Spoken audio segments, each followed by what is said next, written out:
Are there any further speakers? Councillor Mackay. Thank you, Chair. I rise to speak on Program 1, Transport for Brisbane. I'm very pleased to speak on a range of exciting initiatives within this program, from the magnificent metro to the green bridges, river transport, bikeways and schools, because this program is truly delivering for the people of Brisbane, including a lovely community we have here in Walter Taylor. With regards to the metro, as I highlighted in the last council sittings, I can't wait for Brisbane Metro. The UQ campus in St Lucia is the second biggest traffic generator outside of the CBD, and Brisbane Metro will help alleviate that congestion.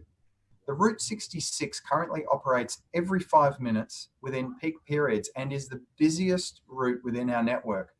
The metro through the M2 will operate 24 hours over the weekend and up to 20 hours on weekdays.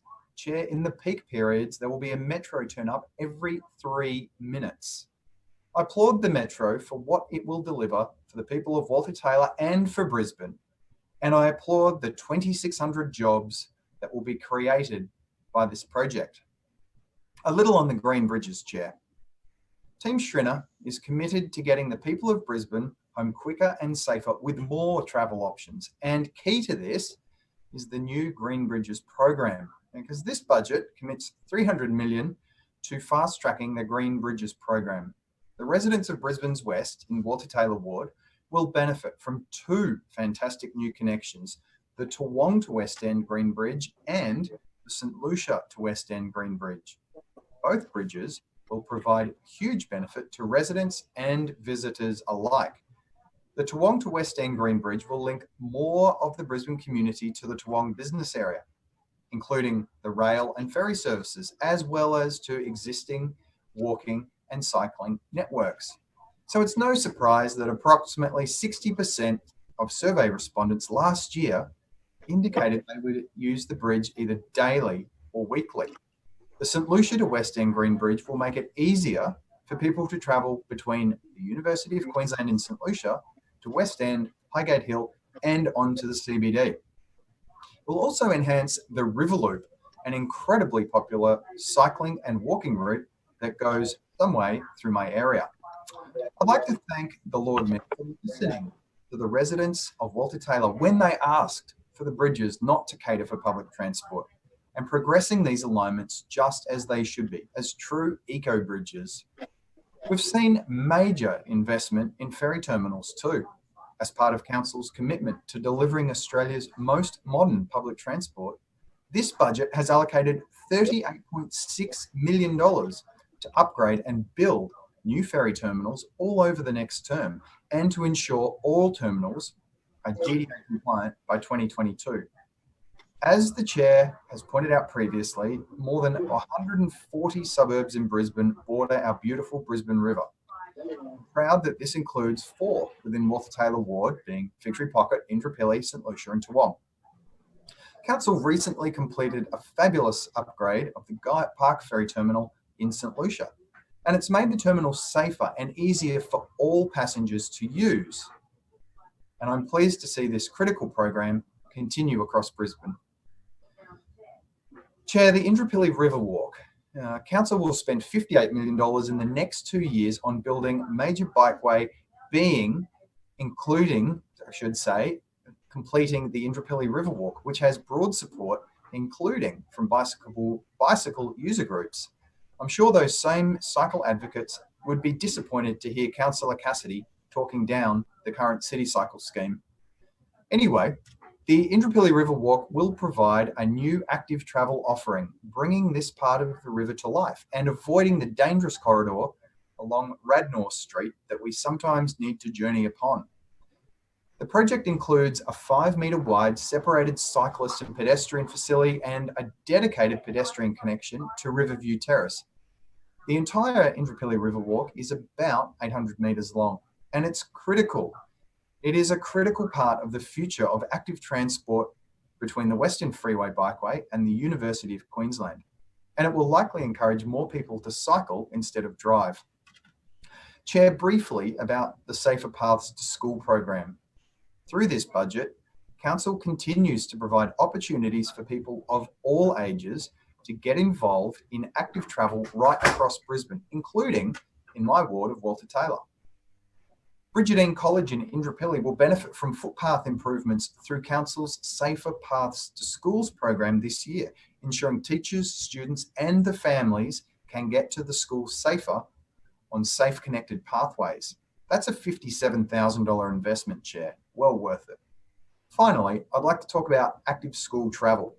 I'm incredibly proud of the work that Council does in encouraging active travel at a young age through the Active School Travel program. In my own ward, I'd like to congratulate Brisbane Montessori School for joining the 2020 Active School Travel program. Over the next 3 years, they, like all the schools involved in the Active School Travel program, will receive a range of free resources and tools to enable active travel to and from school. Ironside State School is now in its third and final year of the program, and I look forward to supporting this wonderful school to encourage more students to travel to school by active travel means. Thank you, Chair. Further speakers? Further speakers? Councillor Shree. Thanks, Chair. I rise to speak on the Transport for Brisbane program, and I do have to congratulate the administration because there's a lot of good stuff in here. I'm particularly pleased to see funding for the Kangaroo Point footbridge, and I want to thank the council administration for prioritising that project and recognising how important that is, not just to the Gabba ward, but to city connectivity as a whole. I do, of course, have the standard concern that I don't think there's been enough money invested in public and active transport across the city. I think it's a fairly well-established criticism in Brisbane now that Brisbane City Council spends too much on projects that support and encourage car use and nowhere near enough on pedestrian connectivity, on safe bikeways, and of course on better public transport services. But that does seem to be slowly changing, and I want to acknowledge the council officers inside the administration who are doing their bit to also shift that organisational culture. And I'm optimistic that we'll see a bigger pivot in the future. I guess one of my main disappointments remains, though, that when we're costing projects and when we're thinking about how we're going to deliver them, the costs tend to blow out dramatically because we are unwilling to take away space from cars or to deprioritise car traffic. And I've learned this with the Wollongabba Bikeway project as an example, but I think the same applies to many of the future bikeway projects that will be delivered under this coming financial year budget, which is that if you're willing to take away street parking or you're willing to take away a lane of general traffic, it is much cheaper and much easier to find the space for separated bike lanes, for wider footpaths, for shady street trees to make walking more pleasant, even for bus stops and dedicated bus lanes, etc. But if you're not willing to take away as much space from general traffic, these bike lane projects, these bus jump lanes, etc., become phenomenally more expensive. And so that's not necessarily a criticism of any of the particular projects within this budget program, but it's a criticism of the overall strategy that council adopts. Because although it adopts the rhetoric of saying, oh yeah, we support public and active transport, we want to get more people out of cars, when push comes to shove, unfortunately, this administration is still too car-centric and too risk-averse in its approach to project planning, resulting in a lot of missed opportunities. And I don't want to ramble on about them now for too long, but I just want to give the administration and particularly the council officers working within these programs the confidence to be bold and to be a little bit more ambitious and to propose those ideas that a few years ago might not have seemed feasible or might not have been likely to attract political support, but to continue to put them out there because we need those bold ideas and we need a big pivot towards public and active transport. And the way this program is structured at the moment, it doesn't actually represent a massive shift or a big pivot. It's a step in the right direction. It's definitely an improvement, but it's not the big transition that our city so desperately needs. We're still seeing rising traffic congestion, rising car dependency, particularly coming out of the COVID shutdown, there's obviously a big reluctance to get back on public transport. And we're not going to be able to address those problems unless we significantly shift the way we spend money, particularly in this program.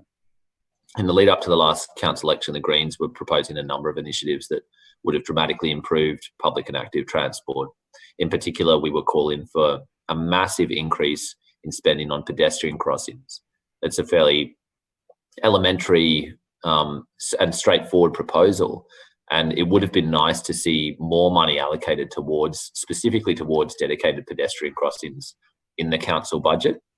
This is something I hear time and again from not just residents in my own electorate, but residents across the city who feel frustrated that council spends hundreds of millions of dollars on big infrastructure projects. And there are projects in this budget like the Metro and the Kangaroo Point Bridge, which are really good projects.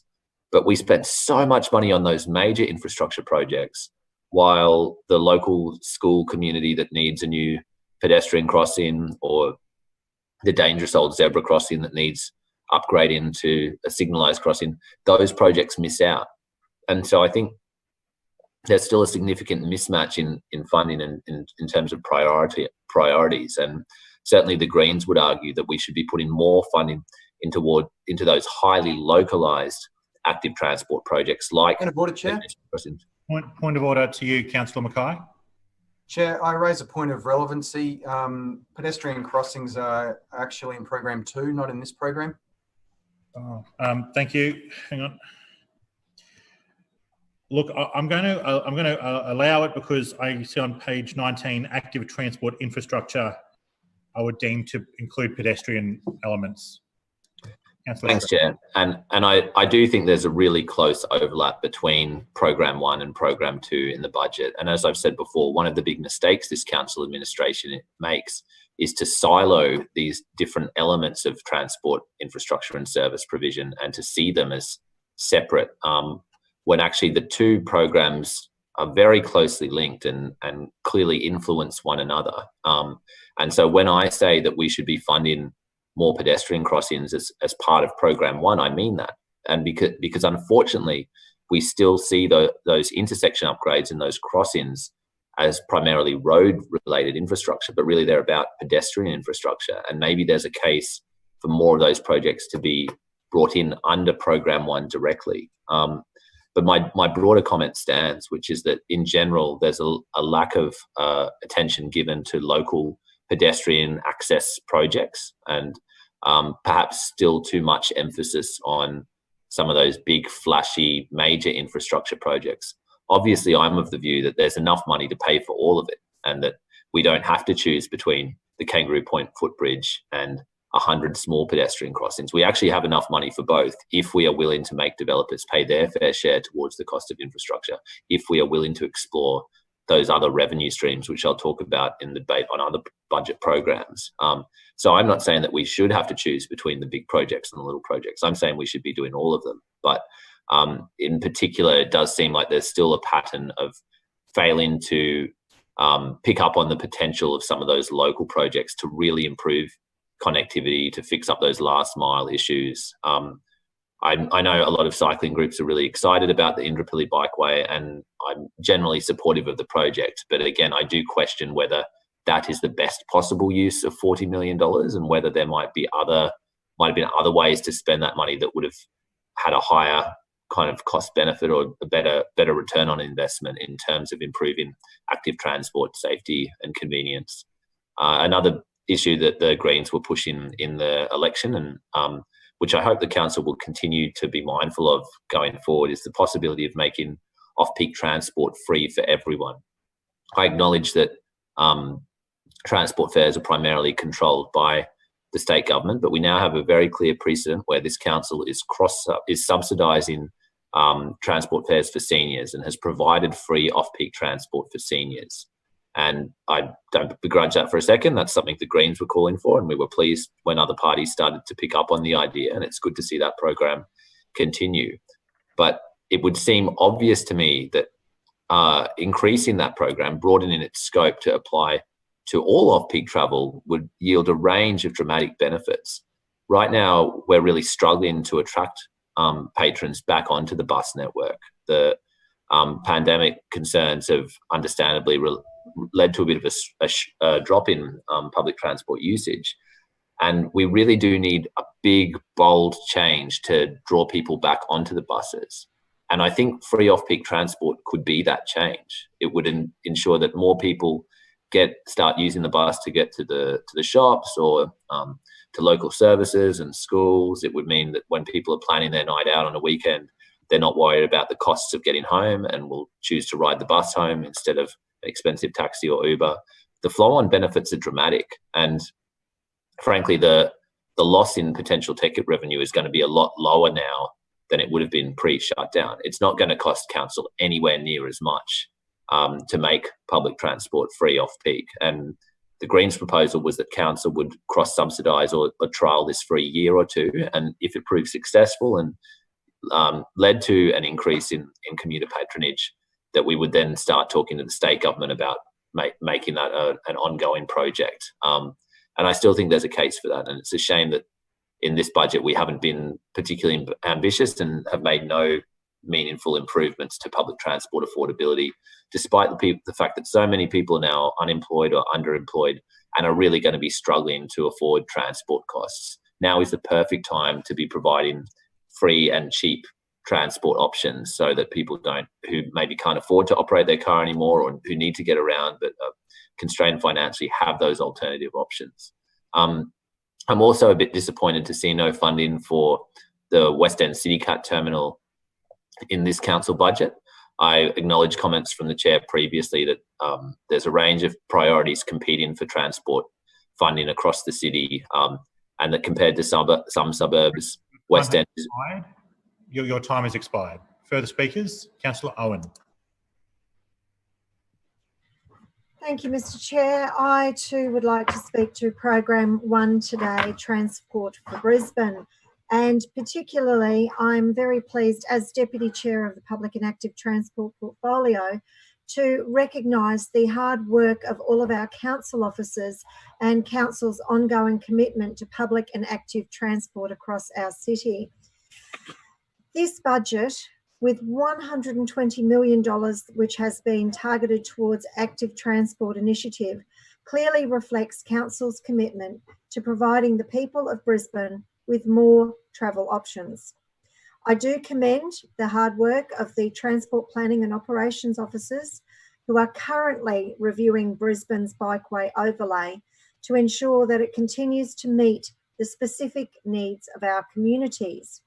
Now, I know that these officers are undertaking a meticulous review of the secondary bicycle network and looking at options for connections to suburban destinations. I do say to all councillors, please support this important work and do provide your input into this plan, because as local councillors, we have insights into our very specific local areas and the nuances that are around our suburbs. And this is the information that the officers need to make sure that the decisions that are made come out as best as possible. Now, active transport, as we all know, does cover cycling, walking, skateboarding, scooters, and personal mobility devices. And this is really important because you often see, in many respects, older residents in our communities on the motorised scooters as well as the e-scooters. Well, they don't get on the e-scooters, but younger people are on the e-scooters. But they also have a lot of personal mobility devices to help them get around. And so we need to make sure that all generations within our community have the opportunity to engage in active transport where possible. So as part of the review, Council is taking into consideration the increase in e-scooter usage and how this will influence active travel across the city, especially when it comes to that last mile connectivity. I do note that despite the objections from the Australian Labor Party, who did not support the 7 kilometres of new and improved pedestrian and cycle paths, which are being delivered as part of the Kingsford Smith Drive project, and when you actually compare that to the statistics for the Loris Body Riverwalk, that just shows how popular this active transport connection is. So from when it opened, which was in December 2018, the 1.2 kilometre Loris Bonny River Walk to the end of last month, nearly 300,000 pedestrians have walked that section of Riverwalk, and also it's been utilised by more than 175,000 cyclists. So on average, this means that each day there are over 1,600 pedestrians and nearly 1,000 cyclists using this Riverwalk. So that is a massive show of support for Council's investment in active transport for one of the city's key gateways. And it's just an absolute pity that the Australian Labor Party failed to support active transport for one of Brisbane's busiest corridors that carries up to 70,000 vehicles each day, with around 10% or about 7,000 of those being heavy vehicles on a weekday. So throughout this budget, Council is also continuing to support our younger members of our community, and particularly engaging young students to get involved in the active school travel program right across Brisbane. Now, I am pleased to say that 100% of schools in my ward have engaged in the active school travel program over the years. And some schools have come back through the legacy program and they are on their second turn, which is really important to remember that when we do have a full cycle of children going through the primary school system, there is a need to reinvest our programs back into the school community to ensure that when we have updates and new ideas and new methodologies, that they are incorporated. It is, with active school travel, about bringing things into the school environment that perhaps a lot of students hadn't thought about. It's about engaging with the young people and making sure that they understand the options that are available to them. I know that certainly through the Safer Routes to School, that a number of my schools have also benefited in years past and are likely to benefit in years future. But currently in this year's budget, there will be options for Stretton State College to benefit from the Safer Routes to School. As far as the active school travel as well, I really would just like to put on the record my thanks for all the teachers and parents who have engaged with the council officers to make active school travel a success. So particularly Wisdom College and St. Stephen's College that are in the 2020 active school travel program, and also Stretton College and the Islamic College of Brisbane that were in the program in 2019. They have been very, very focused on trying to improve road safety and the actual learnings of young children about travelling actively to school.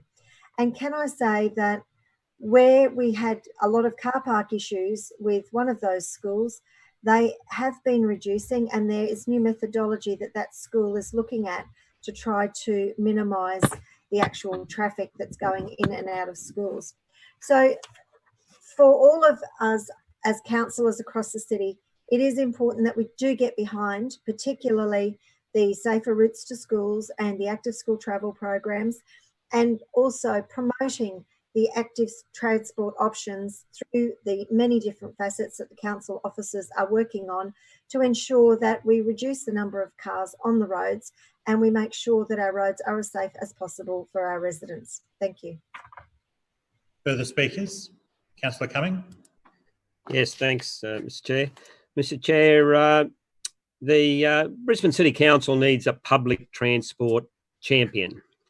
That's someone who encourages the general public to catch public transport, someone who regularly advocates the benefits of public transport in reducing traffic congestion and air pollution, someone who ties in concerns about global warming with how you travel to work.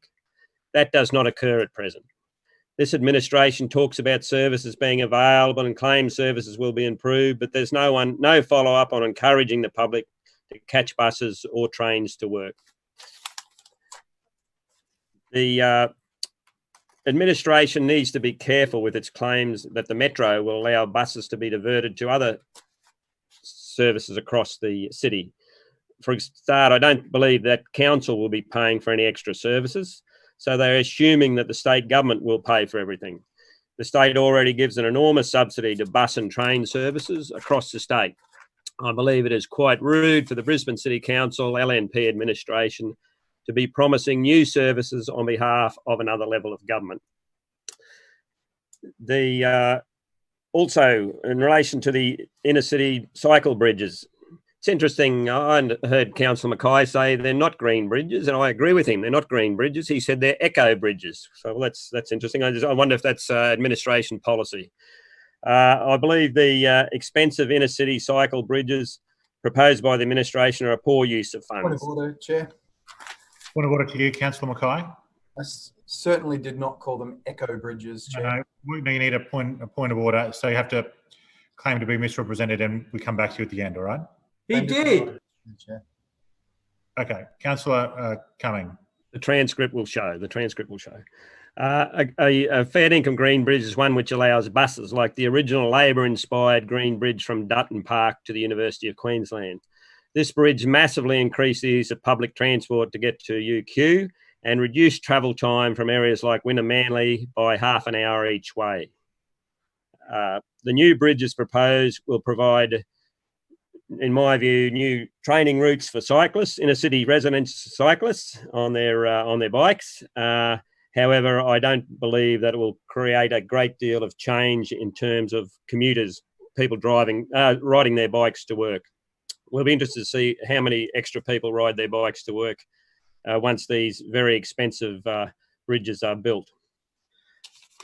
The other thing that I wanted to mention was in relation to footpaths and the fact that there is so few streets, relatively speaking, in Brisbane that have footpaths. Well, it's a breakdown of the infrastructure requirements required of developers when they build new estates. For many years, the council has simply not required. You think if you're building a new estate, you'd have to put a concrete footpath up and down every street in that estate. Do it while the development's being done.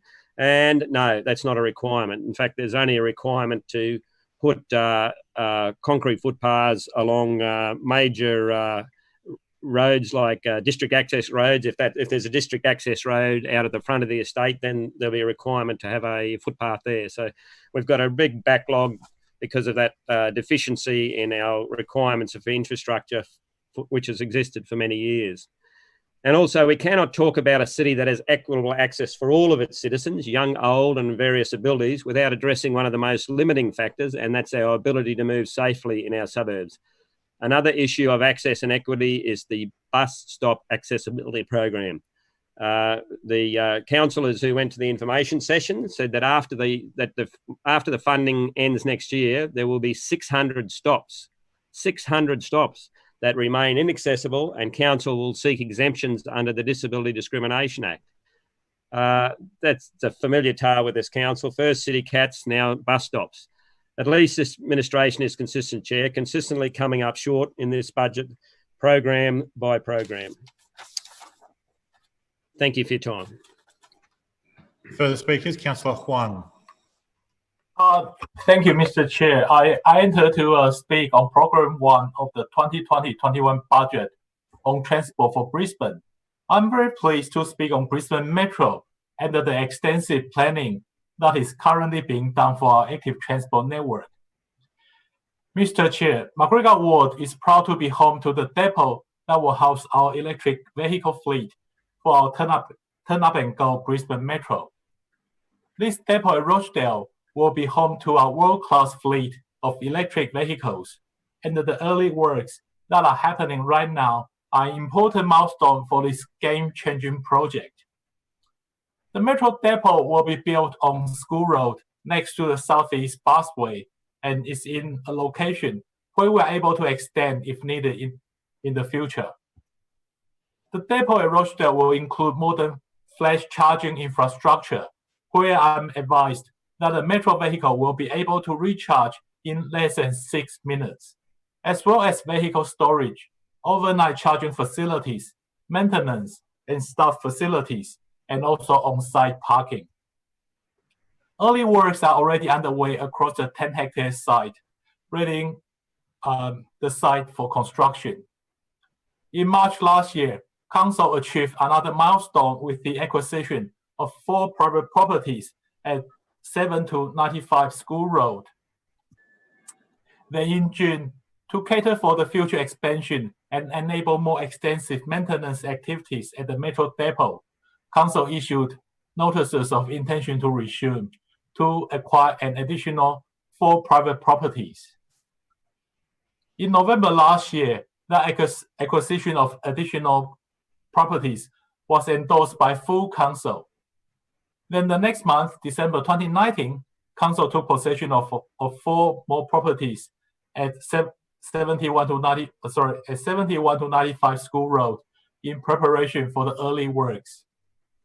Well, in April this year, I'm pleased to say that the local community and I were updated that Council was starting the early works at 41 School Road.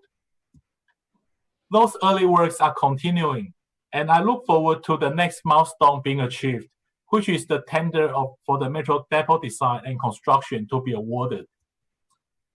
In addition to Metro Depot, McGregor will also have 2 Metro stops in Upper Margaret, that is Garden City, and also Amau Plains.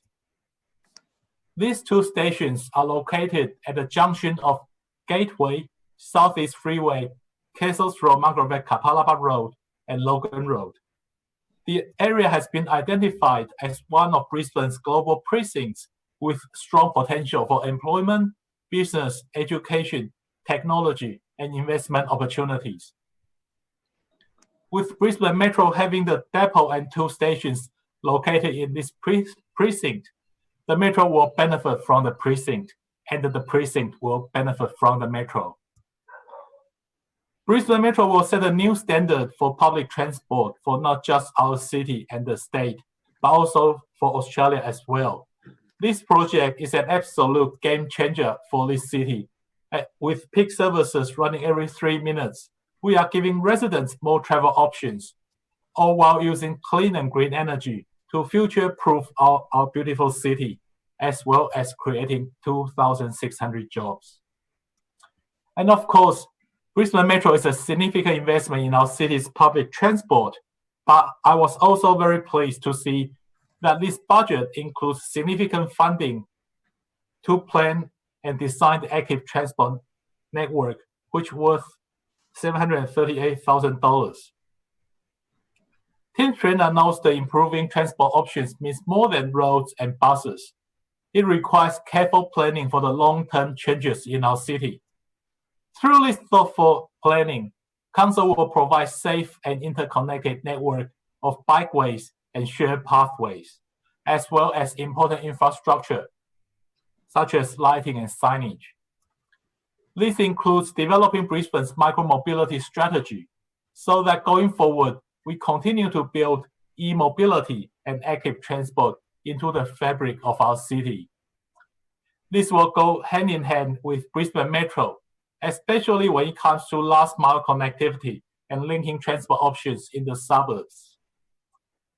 And through this budget, Council continues to provide opportunities for people to get involved in active travel right across Brisbane, including in my ward. I'm incredibly proud of the work that Council does in encouraging active travel at a young age through the Active School Travel Program. The Active School Travel Program is the program I enjoy the most as a local councillor. This behavioral changing program not only encourages a more active and healthier way for younger students to travel to and from school, but it also gives the parents a chance to spend more time with their children when they walk them to school, and at the same time teach their kids how to cross the streets safely, which is a skill that is often overlooked these days. I'm happy to see both Wishaw State School and Redeemer Lutheran College in my ward have both joined the 2020 Active School Travel Program. These 2 schools represent 2 distinct challenges in planning and promoting active means of traveling to school, and I look forward to cheering them on over the next 3 years of the program.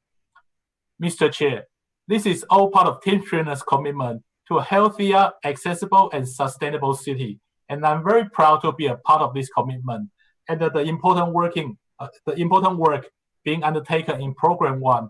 I commend the program to the Chamber. Further speakers? Councillor Johnston. Yes, thank you, Mr. Chairman. I rise to speak on Program 1, Transport for Brisbane. I'd like to start with Service 1.2.5.1, the Brisbane Metro. Look, I've been a vocal critic of this project for some years now, largely because, in my view, the way in which this major project is being delivered was conceived, is being planned and delivered, I should say, is providing just shocking outcomes for our city. Over the 4 years since this project's been announced, it has radically changed from an underground rail system to the latest version in the last few weeks of buses on the street. And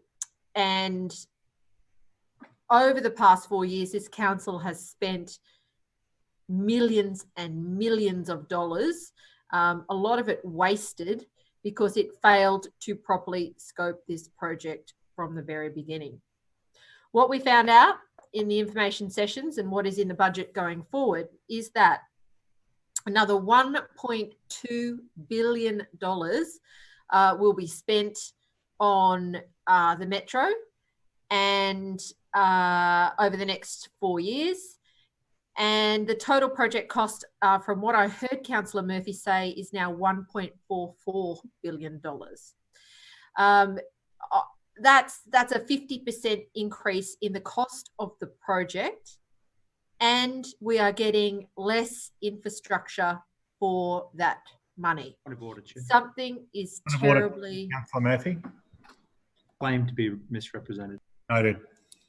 Something is terribly wrong when council is spending nearly $500 million more on a project, but delivering actually less in terms of the infrastructure solutions that are needed.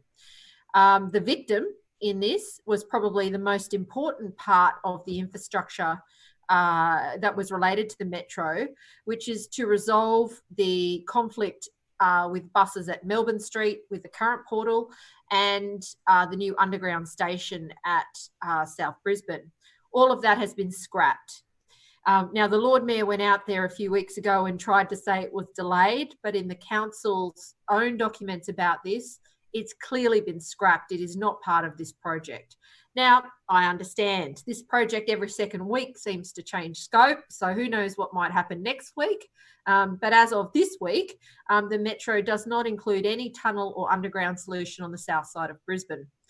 They have changed from a cut and cover tunnel in Adelaide Street to a TBM tunnel to join North Quay to King George Square.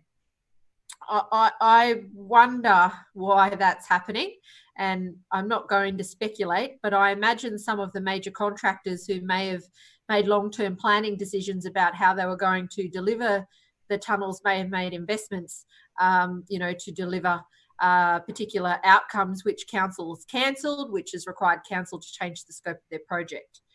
The Metro is it's a botched project. It's just botched. I do not believe for a minute that I'm going to get better bus services out in the suburbs. It is clear in the Brisbane Metro case study that went out for consultation that the council plans to cut 125 bus services or truncate them. So there will be a lot of residents who are going to have to go into the South Brisbane, change, negotiate bus chaos on the street as it is now, and get onto a Metro service to get into town.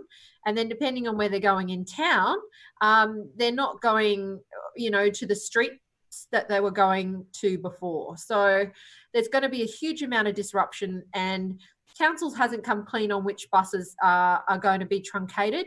And I am extremely concerned about the local services in my area that elderly people rely on, and I do not want to see worse services for them. And, every bus promise that's ever been made in my ward has had adverse outcomes for my residents. I remember, Councillor Murphy will have no idea, I remember Councillor Quirk and Campbell Newman going to the public meeting in Sherwood on the Sherwood bus depot and standing up and saying in front of all those people out there back in 2009, I think that might have been, that Sherwood would get better bus services out of the bus depot. Since that time, they've cut the 101, they've cut the 102, and they have reduced the frequency of the 104. No bus services have got better. They've got worse. So this administration has a terrible track record when it comes to bus services in my area. I flag I've got an amendment to the budget coming, but there are a couple of other quick things I want to say about this. Firstly, active school travel. It is a brilliant program. We welcomed a new team member during the year, and the poor girl's had a young woman has had a pretty tough start, I think. Can I just stop you very quickly before we get into the meat of the point? If you're going to produce an amendment, can we go through the ordinary channels where it will be distributed electronically by the close? So if you've got it by, we can do that in advance. Please continue. When I move it, I'll certainly pass it on. I just wanted to say that I just want to welcome her to the team.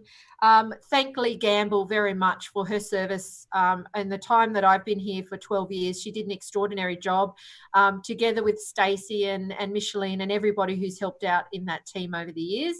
I know that Lee's gone on to Queensland Walks project for the state government, and I wish her well and thank her for all her hard work over the 12 years I've been here. I have a wonderful group of schools who do active school travel, and I'm inheriting another one, which is Oxley State School. I'm still Lost Junction Park, but that's going into Maruka Ward, and Councillor Griffith will see that. Green Bridges, I agree. I think it was Councillor Cumming. This is starting out the same way as the Metro. It certainly looks like it's started as one thing and it's gradually being changed into something else. I had an interesting discussion with my community about whether or not we should bid for the spare Green Bridge in my area, and that's something that I'll be talking to my community about. The one major bikeway project for the whole budget, is the Indooroopilly Riverwalk. In my view, it's still not right from a design point of view, and it's just astonishing to see $60 million going into one project that will have a staircase for people who are coming across the Walter Taylor Bridge to access the new bikeway. So, that's just very disappointing. I would just also briefly flag the lack of investment in footpaths. Finally, council is going to fix Equity Street. That's been a 6 or 7 year battle to have that footpath out in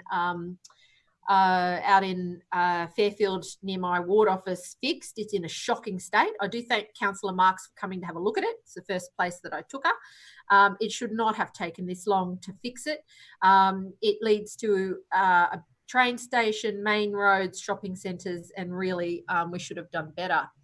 But where we are doing badly, as is the case, is on footpaths. So I flag, and I'm sending it through as we speak, I have the following amendment to the budget that I would like to move. And now I've sent it, it's disappeared off my screen, and I'm just going to pull it back up. And it says, I move that council redirects the $380,000 in marketing expense for the Brisbane Metro from program 1.2.5.1 to fund the renewal of footpaths through Annerley Junction along Ipswich Road, Annerley in program 1.1.3.1. Seconded. I have an amendment motion to the budget. It appears properly made, moved by Councillor Johnston, seconded by Councillor Griffiths. Now, to the amendment, Councillor Johnston. Yes, thank you, Mr. Chairman. Look, I think this is pretty straightforward. During the budget information session, I did ask Councillor Murphy about the marketing spend on the Metro, and he very helpfully replied today and told us that it was $432,000 last year and $380,000 this year.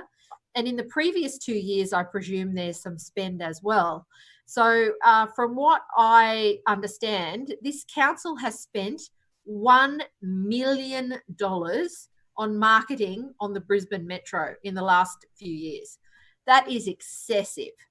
That marketing includes TV advertising, it includes radio advertising, it includes paid ads in the newspapers, both digital and hard copy. It includes flyers out to the far southern suburbs of Brisbane, nowhere near the metro, or the far western suburbs, nowhere near the metro. And it is excessive. It is completely excessive. Help the election result, though. Yeah, well, thank you, Councillor Cumming. I'll take that interjection. They did get the election result. But the problem is that what they are saying about the metro is not going to be borne out in the reality of the metro if and when in 2024-25 it actually is delivered. It's just not going to do what they told the people of Brisbane it was going to do. And every single bit of marketing they do still tries to imply somehow that it is this brand new sort of metro system. You can't see a wheel on a bus anywhere. And it is just so disappointing to see $1 million and $380 million in this coming year of ratepayers' funds being directed to marketing. You know, this project is an absolute triumph of spin over substance. They're selling something that they have botched for 4 years, that they're still trying to fix as they go along. And I just don't think that that is the right use of ratepayers' funds. So last year, in the council budget, council announced $488,000 for footpath renewal through Annerley Junction, which is a massively neglected suburb, number one. And the Junction shopping centre itself, it functions as a high street on an arterial road, and it has terrible footpaths. So very clearly, in the information sessions last year and in all the briefings to me and to the businesses, council did promise to do the eastern side of Ipswich Road between Waldheim Street and just south of just north of Eckerburn Road. So that's the eastern edge of the shops through Annerley Junction. Now, it only did half of that.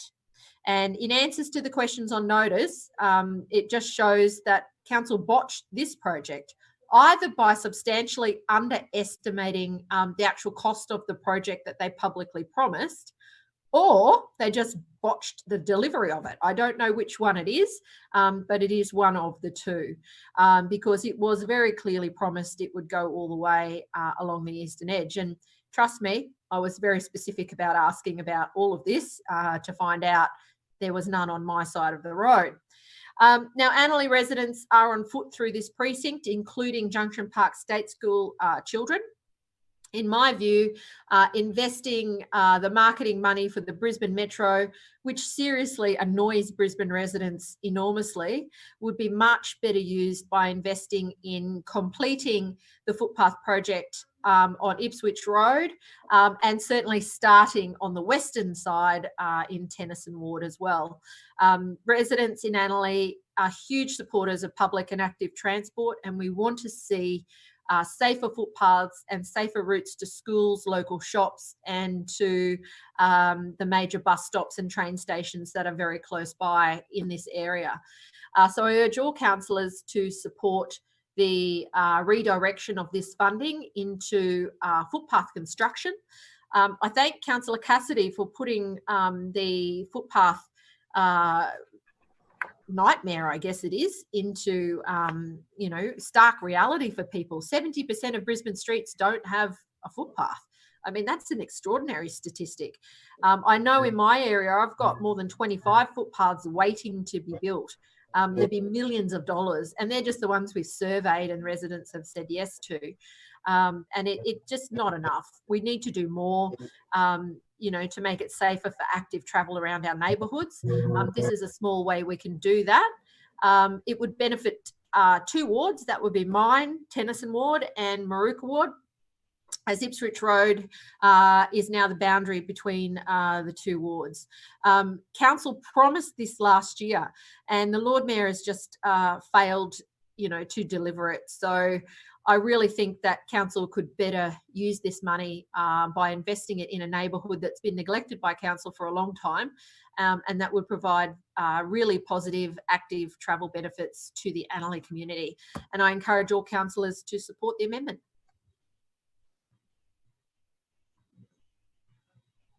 Further speakers? Councillor Griffiths.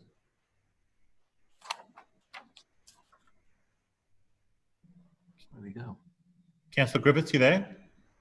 He's turned his camera off. There he is. There you go. You with us there? Yeah, I'm on. You got me now? Yep. Sorry, I agree with Councillor Johnston with this particular motion, and happy to work with her on this, on what she's put forward here today. Annerley Junction has come into my ward. It was previously in an LNP ward, and a commitment had been given by an LNP councillor that the eastern side of Ipswich Road, Annerley, would be fully reconstructed. This is through the Annerley Shopping Centre. Unfortunately, as Councillor Johnston has said, this was only half done.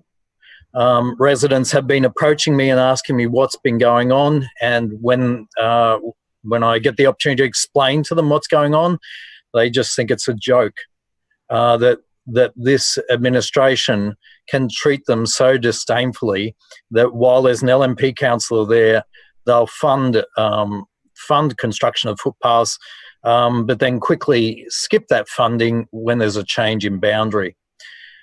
This is an opportunity for this LNP administration to correct what has happened at Annerley and to actually put some money into a suburban shopping centre, local business, which I've been hearing ad nauseum today about how the LNP loves local business. Well, here's your opportunity to actually show how council can do something constructive for local business.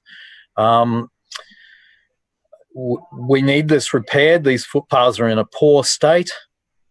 They've been ignored for a long time. I know Councillor Johnston has been fighting for a long time to get more resources into this area, and this motion gives the LNP an opportunity to rectify this situation so that we can move on and fix up the Annerley precinct. I look forward to seeing how the LNP will vote. Further speakers? I see no further speakers. Councillor Johnston. Thank you, Councillor Griffith, for your support, and I look forward to working with you on trying to improve things through Annerley Junction for our mutual residents in that area. It's just a shame, isn't it, that the LNP, they had the seat for a term, and now, I mean, the former local councillor couldn't even be bothered to speak to this issue and explain why she failed to deliver the project she promised last year. She's now a chair of council, so I think that there is a problem in the way in which the LNP has gone about this. And the losers in all of this are the Annerley small businesses, as Councillor Griffith points out. These are businesses that have been doing it tough, that the LNP claims they support, but it doesn't seem they do in this case. It is extremely disappointing that the chair isn't going to speak to this issue either. Presumably, he supports marketing over delivery of infrastructure in this case, which I think is a very poor decision. So I'm very disappointed that the LNP aren't even prepared to debate this motion, prepared to explain why presumably they're about to vote against it. It's not a good look when you're not prepared to stand behind your decisions. And certainly, boundaries keep changing. And I pity the next LNP councillor that comes along through Annerley, because they're now being found out as promising something and failing to deliver it. So last ditch plea, let's cut the marketing spend on the Brisbane Metro for a year, just 1 year. Let's save the ratepayers, you know, a lot of heartache by having to listen to more jingles, ads, flyers.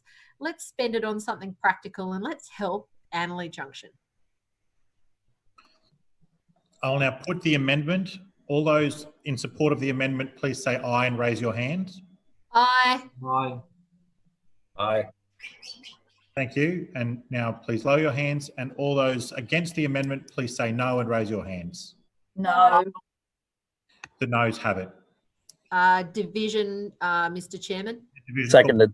Johnston and Councillor Griffiths, please ring the bells.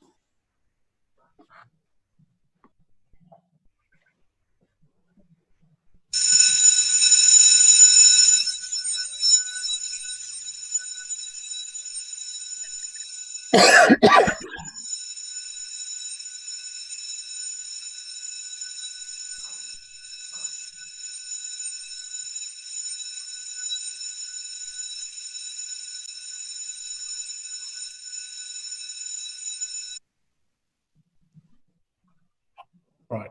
Councillors, all those in favour of the amendment, please say aye and raise your hand and hold it there so it may be counted. Aye. Aye.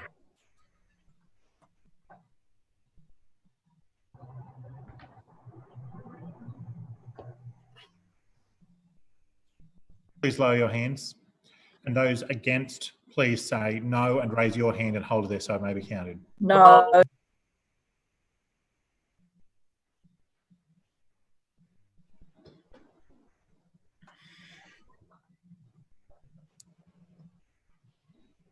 Please lower your hands. Clerks, please read the result when ready. Mr. Chair, the noes have it, the voting being 7 in favour and 19 against. The noes have it. We'll now return to the substantive debate. Are there any further speakers? On misrepresentation. Excuse me, misrepresentation to you, Councillor Murphy. Thanks, Chair. Councillor Johnson claimed that I said the Metro budget had increased to $1.44 billion. I actually said that it increased to $1.244 billion, including what's been spent to date. Further speakers? Councillor Adaman. Thank you, Mr. Chair. It's my pleasure to speak to Program 1 Transport for Brisbane, and in particular, a number of initiatives that relate to my ward of Pullenvale, including bus services and PPT, the active schools and safe paths to school programs, and the Green Bridges program. Let me start with the latter and congratulate Lord Mayor Adrian Schrinner for listening to the views of my community and making what was the right decision in regards to the Bellbarry to Wacol Green Bridge. In doing so, he has demonstrated responsible economic management by ensuring valuable funds won't be spent on a project that a clear majority of my residents didn't want. I get that it must have been a difficult decision for him given the significance of the Green Bridges initiative as part of his broader vision for a cleaner, greener Brisbane, which I do wholeheartedly support. But as Councillor Mackay correctly stated, the Green Bridges in the other 4 locations have been widely supported in their respective communities, and rightly so, and will be wonderful and well utilised additions to the city landscape. But in my ward, the situation and circumstances were totally different. Upon my election as the Pullenvale Ward Councillor in April, the Lord Mayor and I had a discussion about the proposed Bellbarry Green Bridge.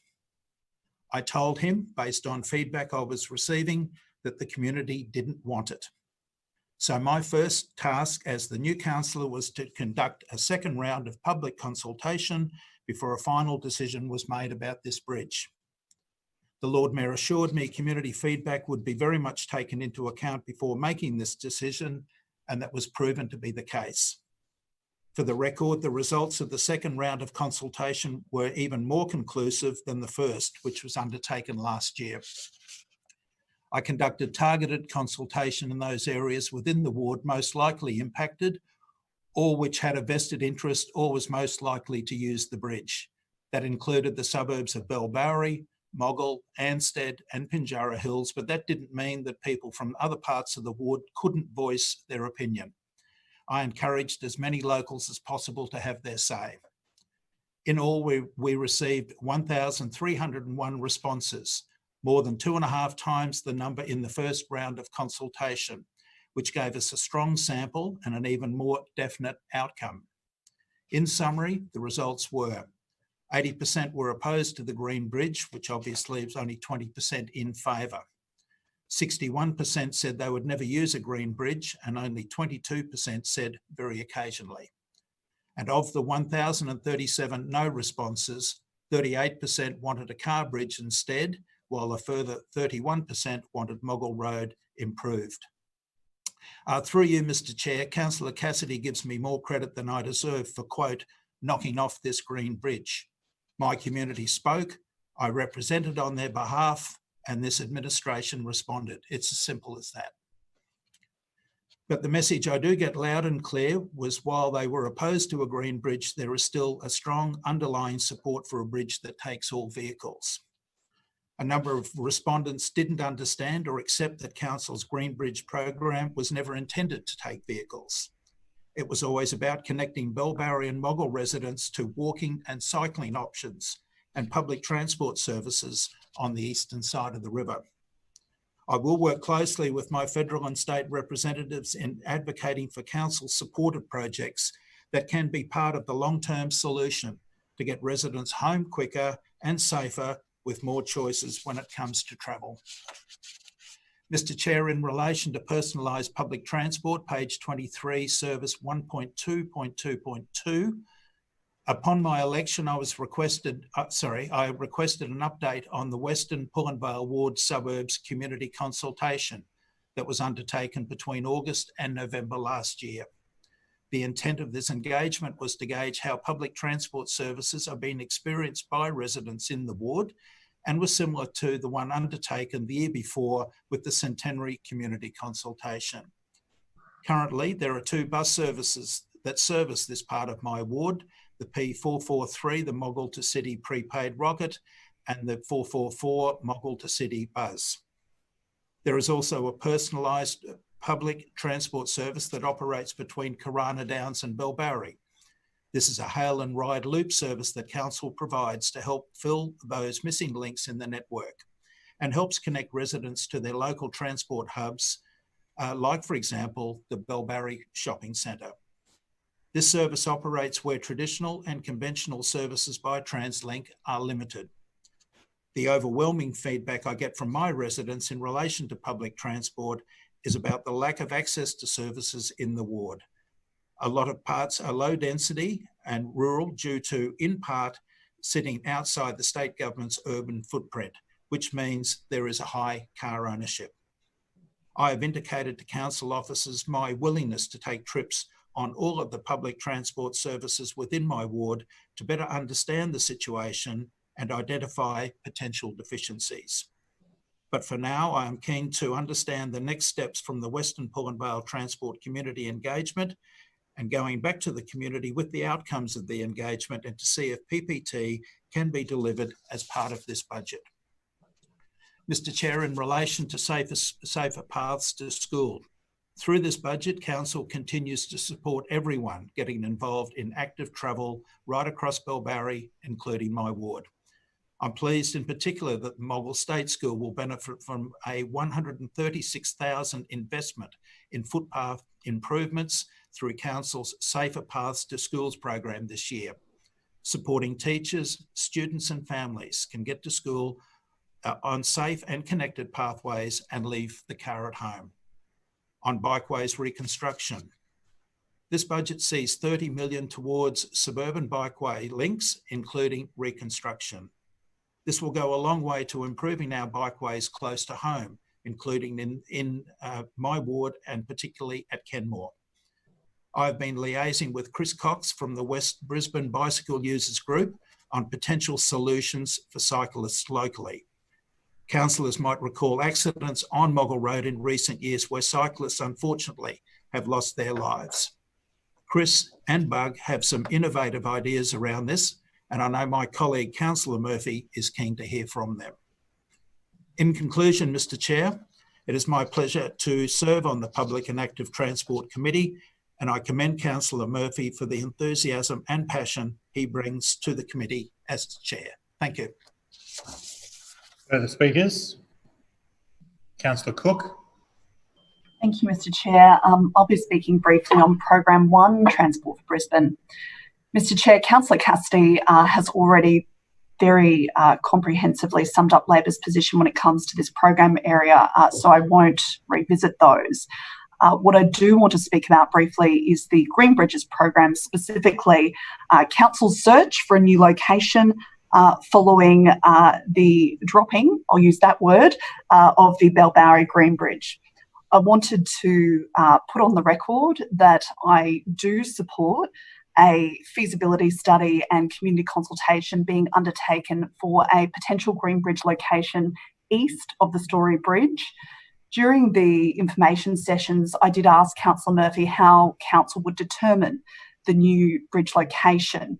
Councillor Murphy advised that Council officers were currently undertaking a review of other possible crossing locations throughout the city.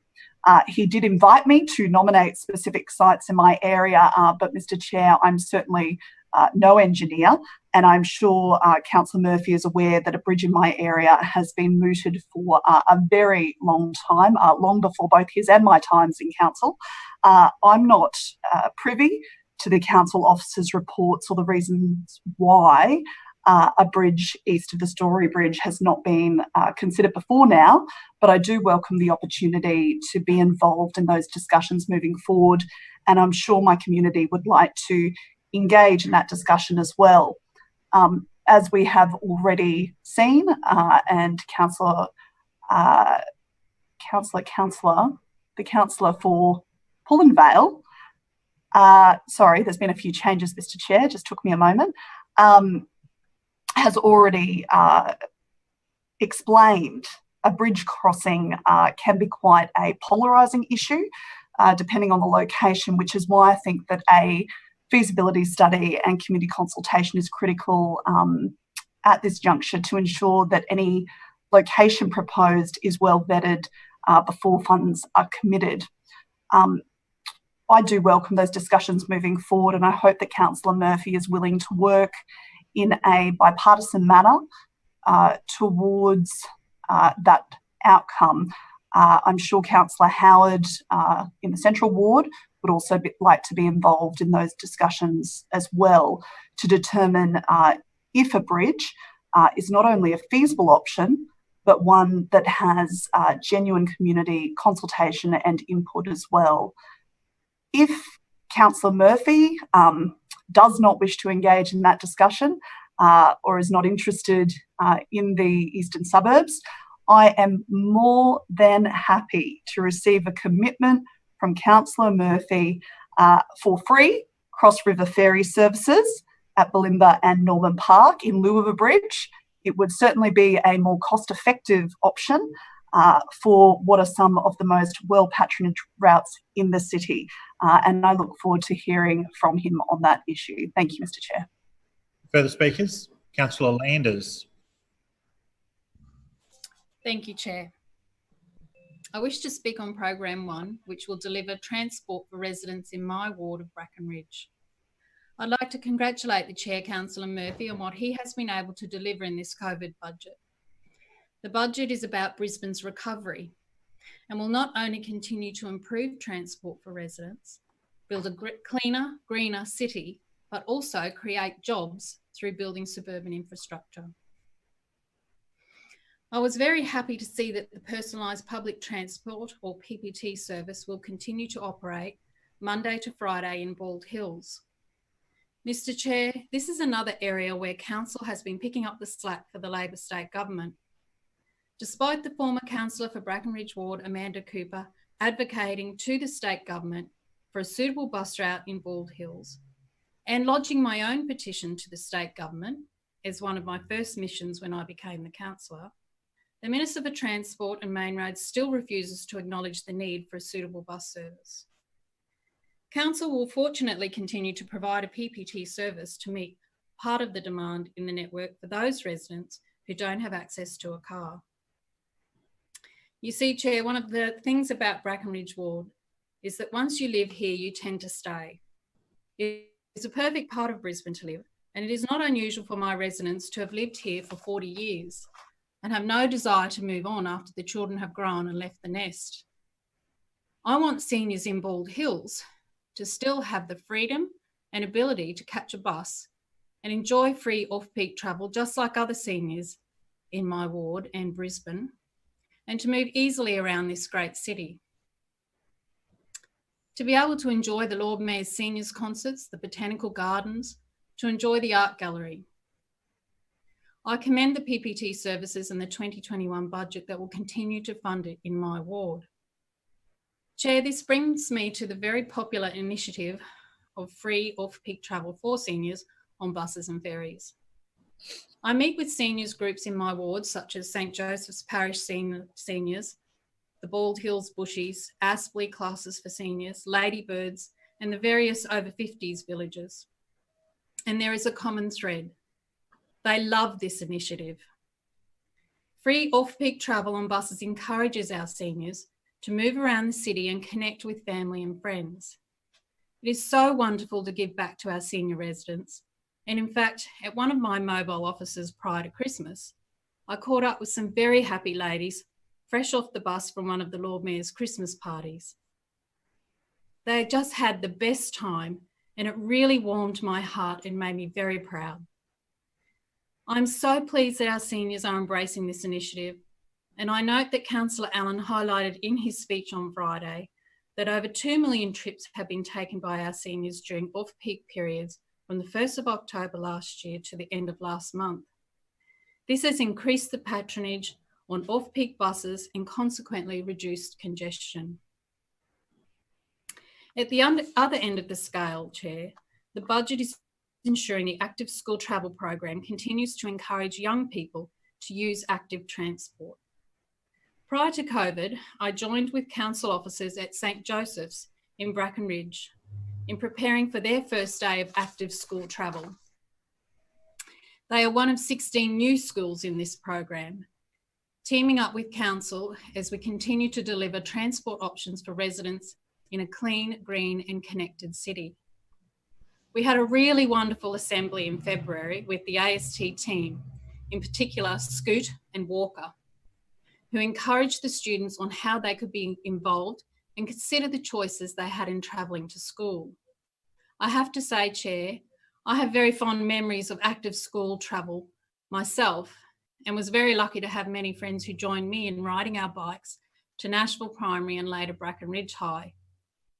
It was a bit like a progressive dinner where Louise and Trish, who lived furthest away, would ride to my house, and then we would ride together to Robbins, where our friend Kerry would often join us.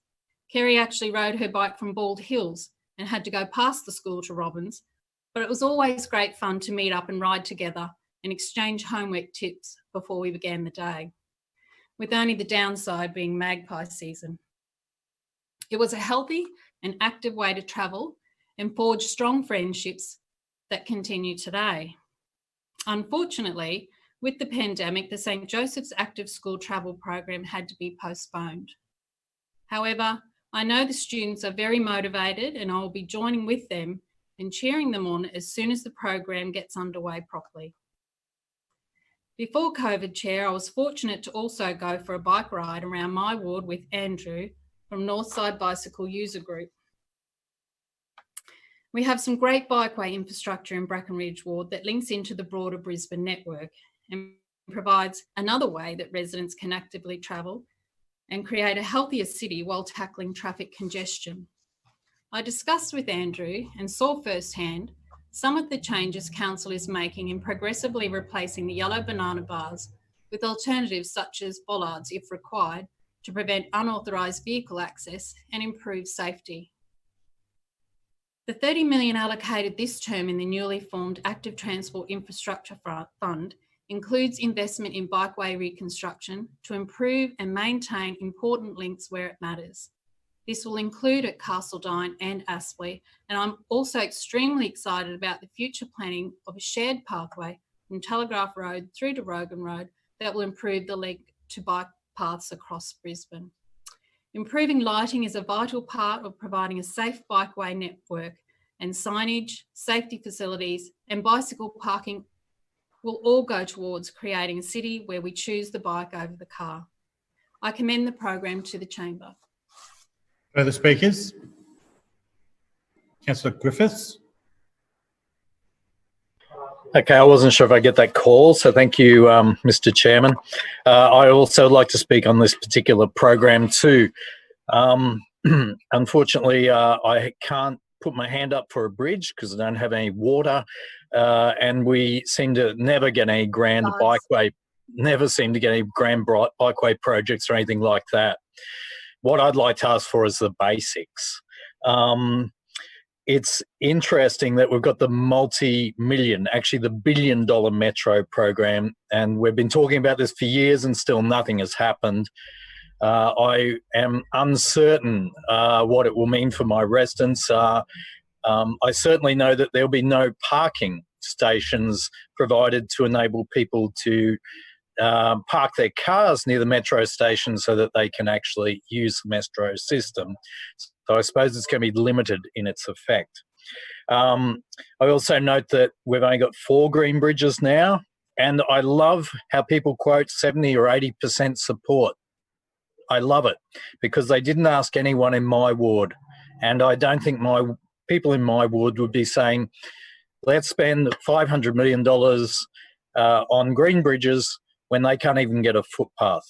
And I just find that we seem to be neglecting the basics, particularly out my way. And as we just saw, the LNP just voted down a footpath for Yanley Shopping Centre along Ipswich Road, one that they had promised already. I just want to give some examples of things that aren't done. I know last week I had Councillor Marks out to my ward. And one of the issues I showed her was raised braille tiles on a footpath and on a traffic island that I have been raising with issues in terms of council to get repaired for the last 18 months, 2 years. And it's just been within the last few months, an elderly woman who attends a nursing home actually fell using her walking stick on those raised braille tiles. There's been no money to repair those tiles. For 18 months, there'd been no money to repair those tiles. And so, yeah, we're talking about accessible cities, we're talking about metros, we're talking about green bridges, but we can't even fix up raised braille tiles on a footpath. And that is appalling. And that is really shows the priorities are wrong for this council. And yeah, there's other intersections in my ward that still have these raised tiles that people are tripping on. So I would ask for some basic money for funding to fix footpaths and fix issues like this in the ward. Yeah, it's not in the sexy part of the city. It's not in the inner city.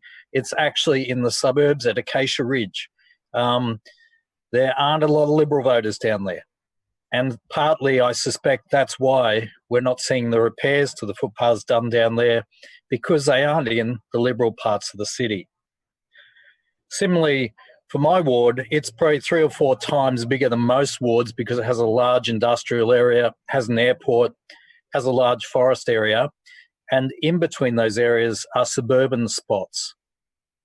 Now, I have a list of at least 60 footpaths waiting to be built. And the Lord Mayor says, well, everyone's treated equally, I give you all the same amount. But when you have a large ward and you're trying to spread that money in those communities, when a large ward is 2 or 3 times or 4 times bigger than a normal ward, that money doesn't go very far. I know next year, half the money is already used up in putting one footpath down for one man who's in a motorised wheelchair. Half the money is being used on that. And he's had to wait several years while I do other jobs for other people with disability. So there's no money hanging around to do what you'd like to do. These are footpaths that need to be done because people are in wheelchairs. I think we've got a long way to go with active transport, and I mean basic active transport in the suburbs, not the glamorous, not the glamour projects. I really want to see more money for the basics. And I hope this administration, I hope at least by having Councillor Marks come out and see some of the issues faced by just regular folk, that might actually get the administration to wake up to the fact that it's regular people who are missing out.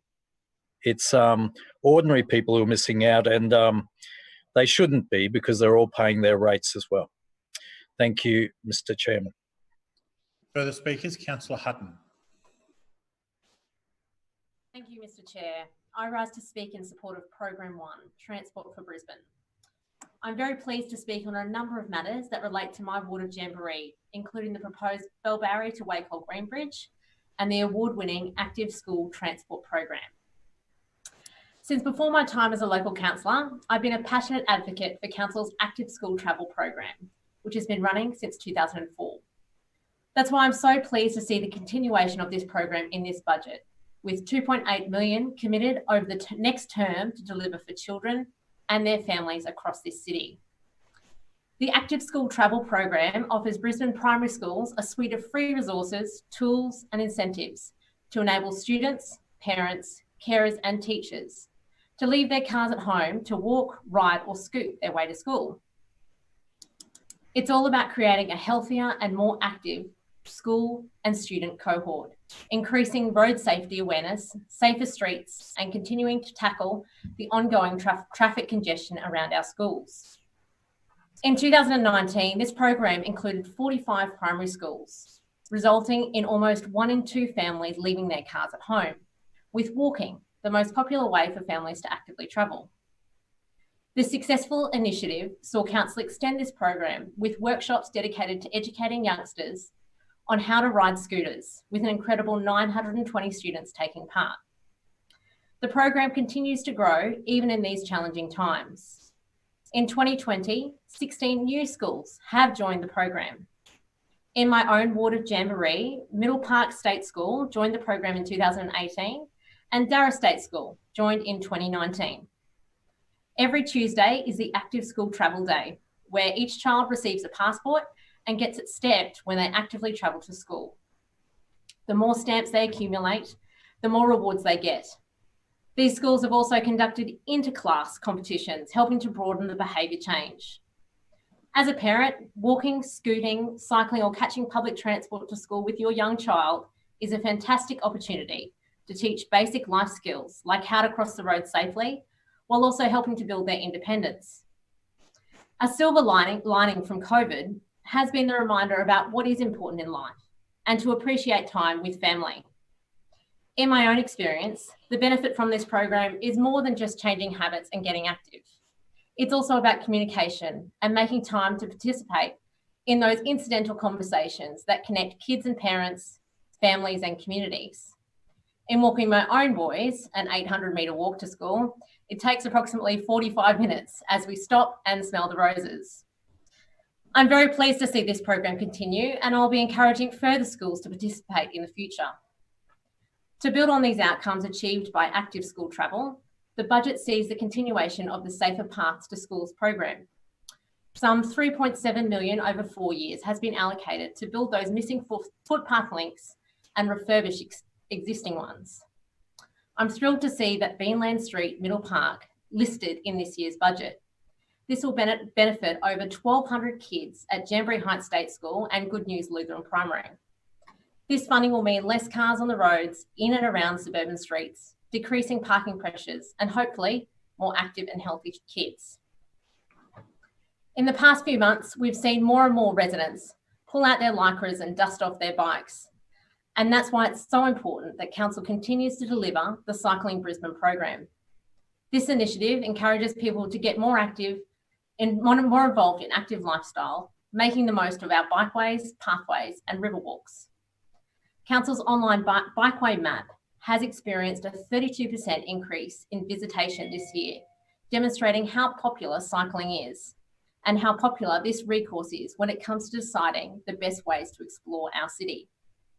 This budget sees $30 million in Active Transport Infrastructure Fund to improve suburban bikeway links, including reconstructions. This will go a long way to improving bikeways across our city, where it matters, including in the Jamboree ward at Amazon's Place in Cinnamon Park. A smart city is one that provides a menu of transport options for residents and visitors to enjoy. I would like to commend the Chair, Councillor Murphy, and the Lord Mayor for being early adopters to the e-scooter revolution. There has been a strong demand for e-scooter usage, with more than 2.5 million trips to date, with an average of 1,200 trips per day. Over the weekend, I downloaded the Neuron app, put on the supplied helmet, and took myself for a spin in the valley. I can confirm that heels are definitely not the preferred choice of scooter footwear. However, it didn't deter the great experience that I had. I can now appreciate why it has changed transport behaviours in Brisbane. As the Chair mentioned, great cities have great public and active transport. This budget delivers the largest investment in transport in our city's history. Our administration's investment in green bridges will make it easier to get around our city on foot, bike, or public transport. As the Lord Mayor announced in the budget, we will not be proceeding with the Green Bridge from Wacol to Bellbowrie after receiving the results of 2 rounds of consultation, announcing that Council will look at alternative options that will be beneficial to everyone in our community. Through this consultation process, we managed to reach out to over 10,000 residents to get a solid understanding of their thoughts on this proposal. I read every single response, and I truly appreciate the time my residents have taken to share their feedback. From the 871 responses received from our residents, 51% were opposed to the proposal. Although many highlighted that they would support the infrastructure, it would not change transport habits for many local residents. A major concern was that the bridge might be used for general traffic, disrupting quieter suburban streets and adding pressure to an already congested Centenary Highway. The Centenary Highway is a significant issue, and I will continue to put pressure on the state government to invest in this main arterial while exploring other transport busting opportunities.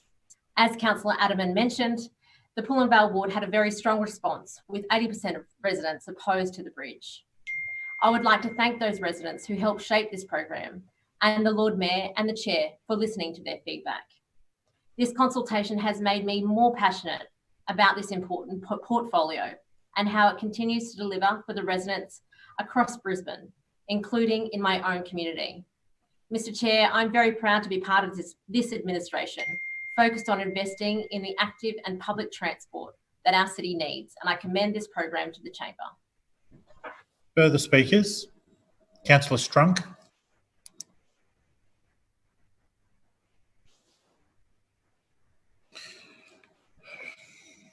Time.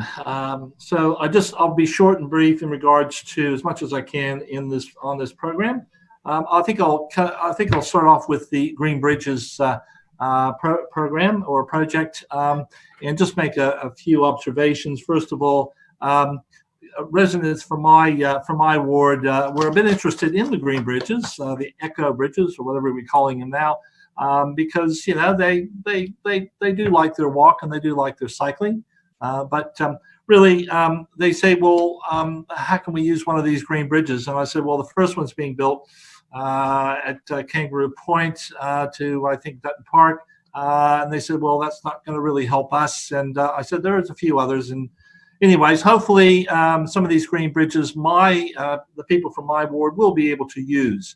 I take the point, of course, about out at Bellbowrie in the Pullen Vale ward.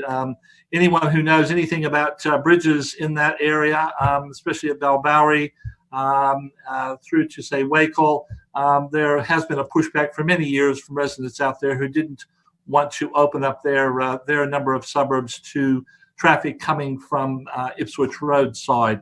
But I'm glad to hear the 38% are now in favor of that, Councillor Elderman. And that's really good to hear that they're starting to see the sense in actually having a car bridge. And I believe a car bridge is really what they want.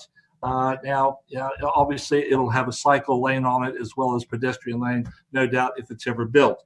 And if we're looking for a body of water, believe it or not, I take that comment. If we're looking for a body of water to put a green bridge over, believe it or not, a few people, I should say, in my ward, in the Forest Lake suburb, has suggested one of those across the lake. But I thought, I don't think that's probably a good use of money. Anyways, moving on to Metro. Again, the residents of the Forest Lake Ward, they say, what is in it for me? And I said, well, they're suggesting that there's going to be some extra services into the suburbs.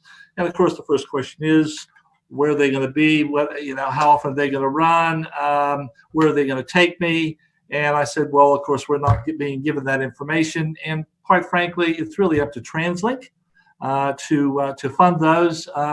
Brisbane City Council can subsidize them, I suppose, and be part of the conversation or consultation as to where they should go. But clearly, $1.244 billion being spent out of ratepayers' money, $30 million every year out of the Forest Lake Ward going into the coffers of Brisbane City Council. They're getting nothing out of Metro, or if they're getting anything, it will be for a very few number. I take, of course, the fact that a lot of the suburbs, a lot of the wards are going to get a great benefit from that, north and south. But here in the west, we are really getting nothing. I just want to spend the remainder of my time just talking a little bit about footpath reconstruction. And it was really interesting to note that, of course, of the 2,000 kilometers of footpaths that need to be reconstructed, there's only probably about 50 or 60 listed in the schedules. And I don't know how many kilometers that would be, that would add up, but I'd say not all that many kilometers worth.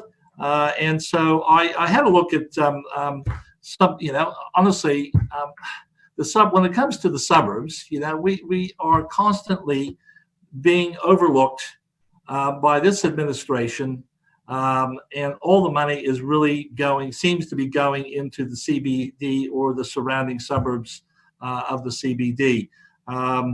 And so I just had a look at what some of the wards are getting in regards to money for footpath reconstruction. And I know that all councillors do put in their wishes for reconstruction, and of course the officers themselves who go around and pick up a lot more than we do, put them on the for consideration.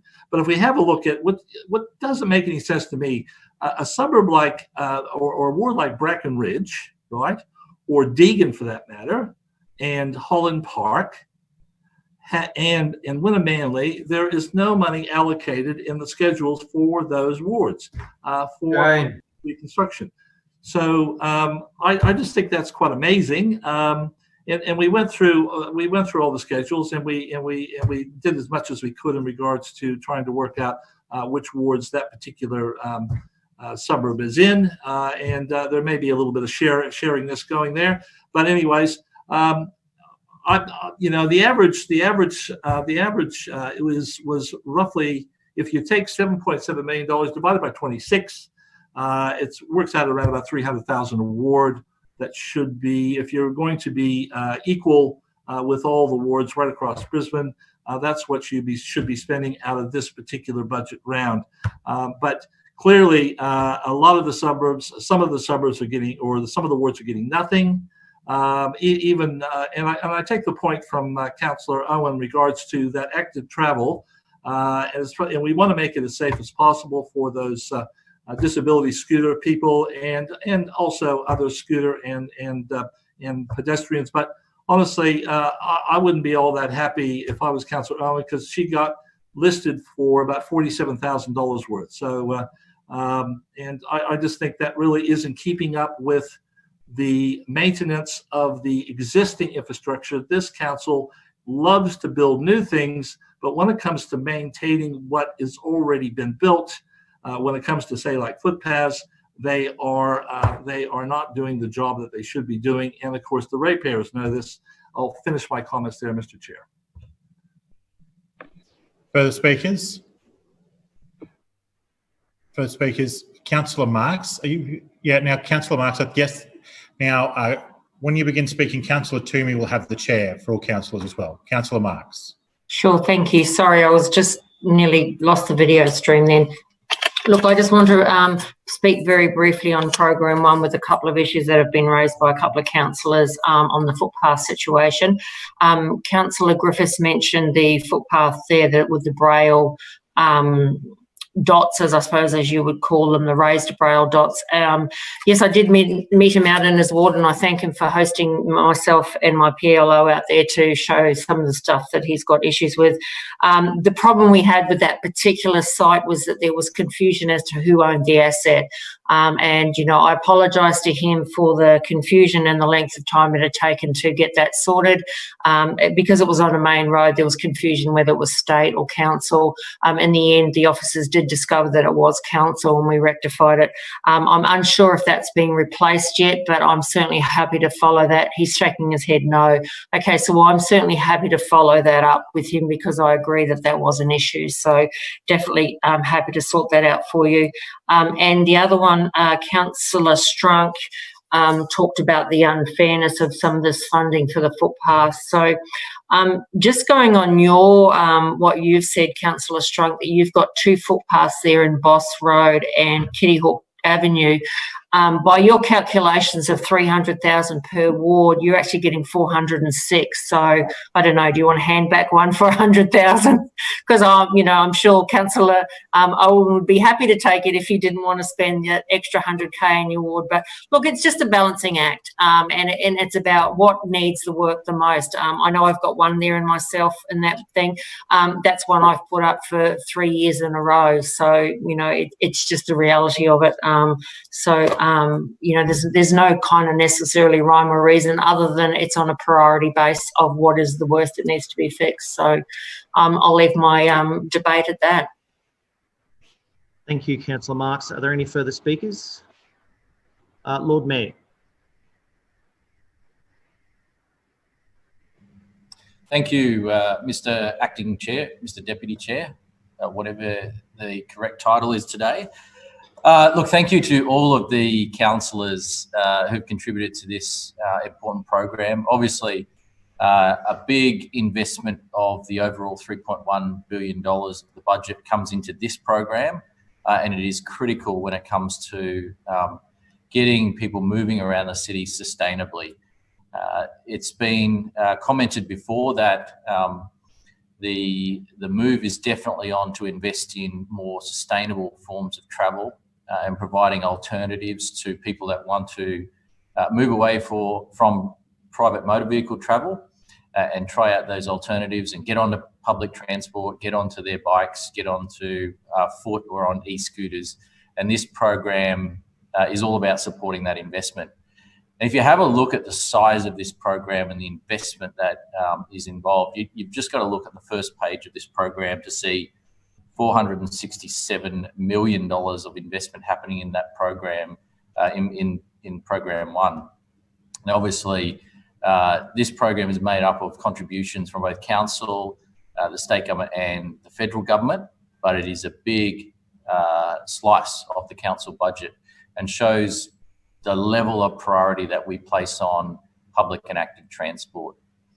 Now, if you look at where our priority lies as an administration, improving those connections, improving the sustainability is a key part of it. You think about going into the last election, what we committed to when it came to upgrading different modes of travel. We're putting in, together with the federal government, $1.244 billion towards Metro. We're putting in $550 million towards the Green Bridges program, and we're putting in $550 million towards road upgrades. So you can very clearly see the balance there. Why is that?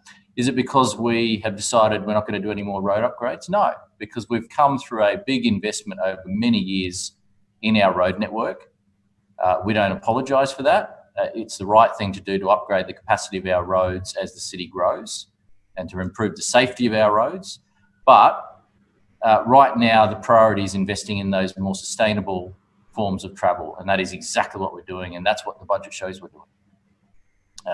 And that comes from everything from major projects like Brisbane Metro or the Green Bridges down to the local suburban footpaths. Now, there's been a bit of commentary so far about funding for footpaths.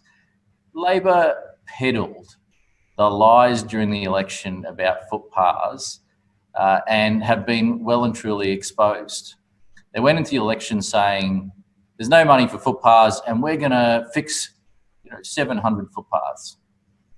As we heard earlier in this session, already this year, more than 900 footpaths have been fixed. And that's business as usual for us. We're always fixing hundreds of footpaths every year, and we will continue to do so.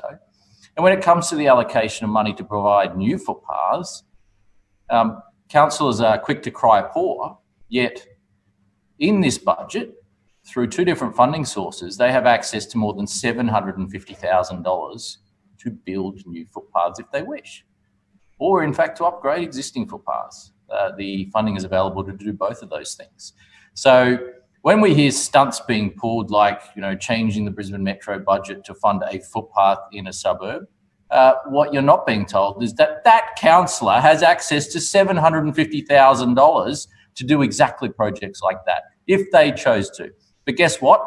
They spend the money on other things so that they can cry poor and accuse the administration unfairly of not putting money into footpaths. We know time and time again that opposition councillors have spent their Suburban Enhancement Fund and its predecessor on other things and then complain there's no money for footpaths. There is money for footpaths. There's more money than ever before for footpaths. We'll continue investing in them. We'll continue fixing them. And it is really important that that is on the record for everyone to be aware of. And the money for footpaths and those suburban enhancements is distributed equally amongst all councillors. $750,000 this year for each and every councillor to invest in those priority projects that they believe are important in their area. And so I look forward to them rolling out those projects, upgrading their footpaths if they think that's a priority, and investing in the things that matter to people. I did, though, want to just comment on the 5 Green Bridges and New Green Bridges program, because there's been a little bit of debate, and I noticed some bids for potentially replacing the Bell Barry Bridge with another 5th bridge. Now, our commitment is very clear. We said we would put up to $550 million into these projects. Now, if you do the simple math, if other levels of government put in, then we can get more done. We can deliver more. If they don't, then 550 is what we will be able to deliver as a council. But we will deliver 550 million of investment into green bridges. There's been a request, I think, from Councillor Cook for a bridge east of the Story Bridge. And Councillor Cook very cheekily accused Councillor Murphy of not caring about the eastern suburbs when he is more east side than Councillor Cook is. In fact, he was born in the east side of Brisbane, so he loves that part of Brisbane and is a strong advocate for it, as am I. But what I will say about the bids that are coming in for the 5th Green Bridge is there's been a lot of talk about Bulimba to Tenerife as an option. I just wanted to put on the table some information that people need to be aware of, because while engineers claim they can do anything, there are some challenges here. We know with the Kangaroo Point Bridge, there's already been some boaties claiming that their boats may not fit under the Kangaroo Point Bridge. Well, the way it works is that there's always strong consideration given to not putting an additional obstruction in the river. So using that logic, we have linked the Kangaroo Point Bridge to be the same height as the Captain Cook Bridge, which is a similar height to the Goodwill Bridge, which is a similar height to the Victoria Bridge. But as you progressively go up the river, the clearance height gets lower and lower. But when you start going beyond the Story Bridge, you start looking at incredibly high clearance heights. So the Story Bridge is around 30 metres of clearance between the bottom of the bridge and the river. 30 metres is equivalent to a 9 or 10-storey building. So if you go down the river a little bit further, down towards Bulimba and Tenerife, you're potentially looking at putting a 9 or 10-storey high bridge into that part of the river. And then you consider that the river is between 400 and 500 metres wide at that point. And then you think about the access ramps on either side that also have to be several hundred metres. you're looking at a 10-storey plus bridge that could be up to 3/4 of a kilometre in length. That is a significant structure. So just wanted to put that out there for Councillor Cook to consider, and maybe Councillor Howard as well. I can see her perspiring at the thought of a 10-storey bridge going in nearby. But that's the sort of engineering that you'd have to consider when it comes to clearance heights. So obviously there are some potential alternatives, like a bridge that has a section that moves. That could be one thing that could be considered. But once again, that adds significantly to the cost and complexity of the project, and also causes a disruption to people using the bridge if the bridge has to be closed or impacted on every time a boat goes underneath it. So just to bear in mind, you know, there are some technical considerations that we have to think about here when it comes to bridges east of the Story Bridge. And think about down further, the Gateway Bridge is 55 metres of clearance. So that's even higher again.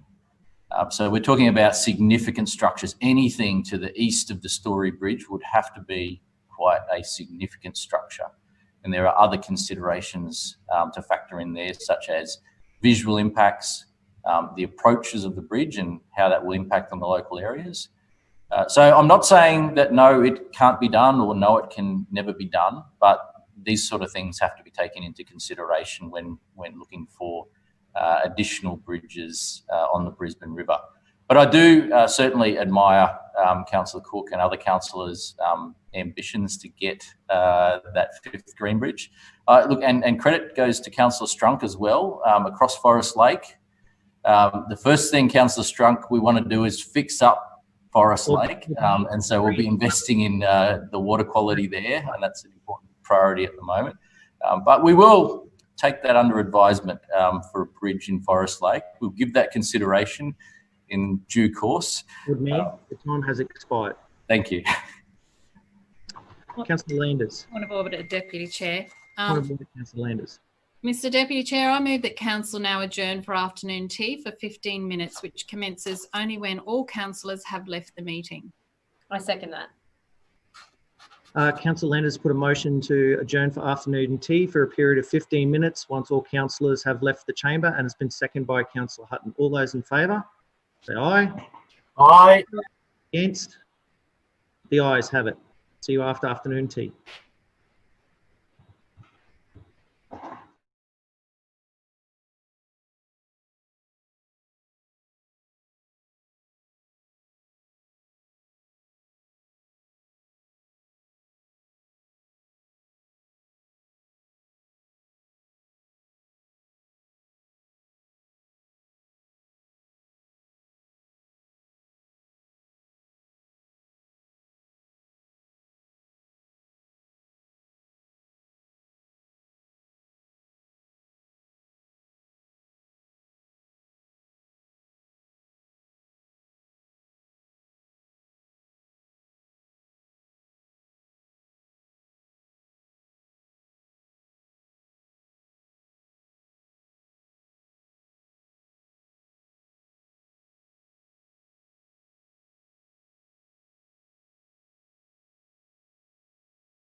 Yep, let's bring them back. Further speakers? Do you have any further speakers?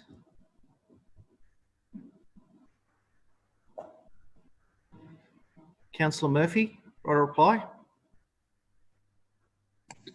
Yes, thank you very much, Deputy Chair. I thank all councillors for their contribution to this debate, Program 1. Overall, I think it's been a very good one, a productive one, and one that didn't feature some of the nastiness of debates in prior years. It's been a debate where, for the most part, we are in furious agreement about the why, but there's debate about the how. In Labor's mind, they would do nearly all of the same things that we're doing, but they would just do them better, in a sense, is my takeaway from the debate, Deputy Chair. In terms of some of the issues that were raised, I want to run through them. Firstly, the scope of the Brisbane Metro was raised. So it's very true that the scope of Brisbane Metro has changed several times. It has changed since the first concept. The original Brisbane Metro was a rubber-tied metro system, costed at $1.54 billion. As we went through the business case process, we learned that there were two major challenges with that project. The axle weight of the metro trams was too heavy for Victoria Bridge and would have necessitated a major shutdown of large sections of the busway for years during its construction phase. So we changed the scope and we reduced the cost to $944 million by using trackless tram technology, which wouldn't disrupt the busway and would meet the axle weight requirements over Victoria Bridge. It would also give us a modular solution that could be added on as we progress to roll out additional parts of the network. Now, after going out to tender for the vehicles, we found that the electric vehicle was actually the best performing of the three vehicles which were in the process, and it provided lower life cycle costs and a better passenger experience. Now, this came with additional direct costs, extra expenses at the depot, the need for en-route charging, as well as that, a better construction methodology at Adelaide Street and a revised cultural centre station option have increased the current project to a revised budget of $1.244 billion as we lock it down and go into construction. So, yes, the project scope has changed twice, but each time it's changed, it has changed for the better, and it allows us to achieve what we set out to do. We can still meet all of our performance targets for Brisbane Metro under this option. Rather than seeing our flexibility as a downside, I actually see our flexibility and the Metro team's flexibility to change their approach as an asset, not a liability. As Kane said, when the facts change, I change my mind. And so too has it been with Brisbane Metro. Now, on the cost, Councillor Cassidy criticised the Lord Mayor's statements around the wage blowouts that we've seen. Now, the EBA for Queen's Wharf Brisbane set a new benchmark for construction labour rates in Queensland. All the CP tenderers raised this matter during the interactive tender period as being a major cost driver. The rates tendered by the CP consortia are generally in line with Queen's Wharf Brisbane. Now, that hourly labour rate is approximately 47% higher than that used in the business cost estimate. Councillor Cassidy said he believed in a fair day's pay for a fair day's work. Well, if Councillor Cassidy thinks it's fair for a carpenter on Queen's Wharf to earn $288,000 a year because of a sweetheart deal with the CFMEU, then I would suggest that the idea that Labor could do better on Brisbane Metro is fanciful. Of course, we know that the Labor Party are a wholly owned subsidiary of the union movement, and projects like this suffer as a result of having a government which refuses to stand up to these outrageous wage demands. Brisbane Metro isn't the first project to suffer, and it won't be the last. Now, on the bus build, Councillor Cassidy criticised this administration's handling of the bus build contract. And yes, it's true that we are planning on purchasing less buses this term than the previous term. However, they're making the mistake of comparing our record to our record. What you really need to do is compare the record of to Labor's record, where buses were so old and so dangerous that they caught fire. The Courier Mail called them chariots of fire, and unlike the 1981 hit film of the same name, nobody won a gold medal at the end, least of all just blow up. Transport chairman. Now, the reality is that any new buses brought onto the network this year will likely have a decade to 15 years of life. So it's important that we make sure we are confident that the technology that we procure is future-proof so that we slow the acquisition of older diesel buses. It's important to remember that Volgren not only do the new bus build for us, but they also do the second line service on the 1,200 strong bus fleet. So we continue to value that relationship and the jobs that it creates. Councillor Cassidy talked about a mobility plan for Brisbane. Now, when it comes to Labor's transport plans, you have to ask yourself, what is their mobility plan?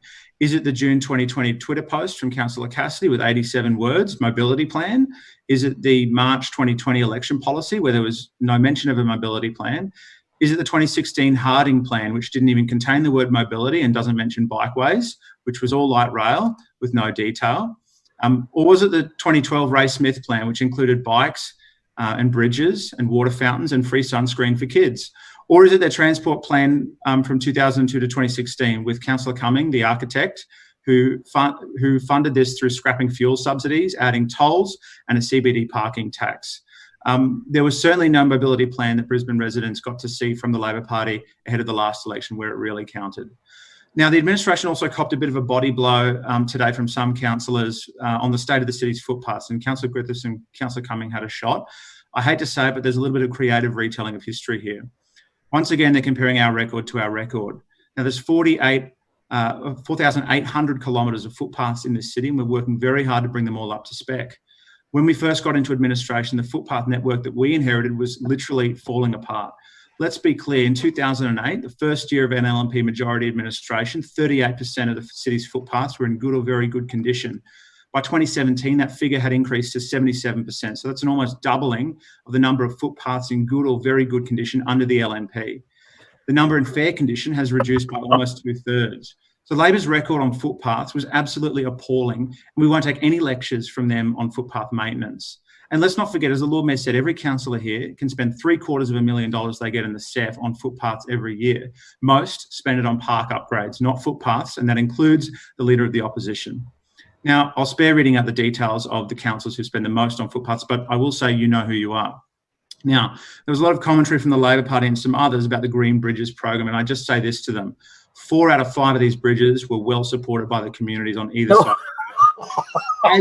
As Meatloaf said, 2 out of 3 ain't bad, and 4 out of 5 is even better.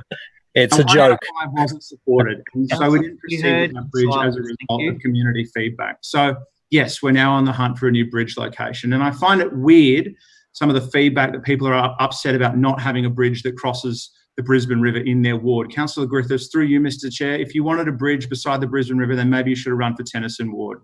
Now, the Labor Party have also attacked us on the process with Bellbowery. Councillor Cassidy said tried that, the QEC didn't listen. Councillors will be heard in silence, thank you. Isn't it fascinating, Chair, since he has said that, to see the other councillors in this place crawl out of the woodwork, searching for their very own green bridge, like ants on a Vegemite sandwich. They can smell the scent of public money, and now they're on the hunt. But I say to them, be careful if you do get a green bridge in your area, because we know there's one councillor in this place who doesn't care what your community thinks. He's confident that come hell or high water, if you get a green bridge, it has to have buses on it, or it's not a true green bridge. This is Councillor Cassidy's personal crusade to get buses on green bridges. I agree with him. Such is the thrall that the RTBU have him in. So be careful what you wish for, councillors. Now, Councillor Cook,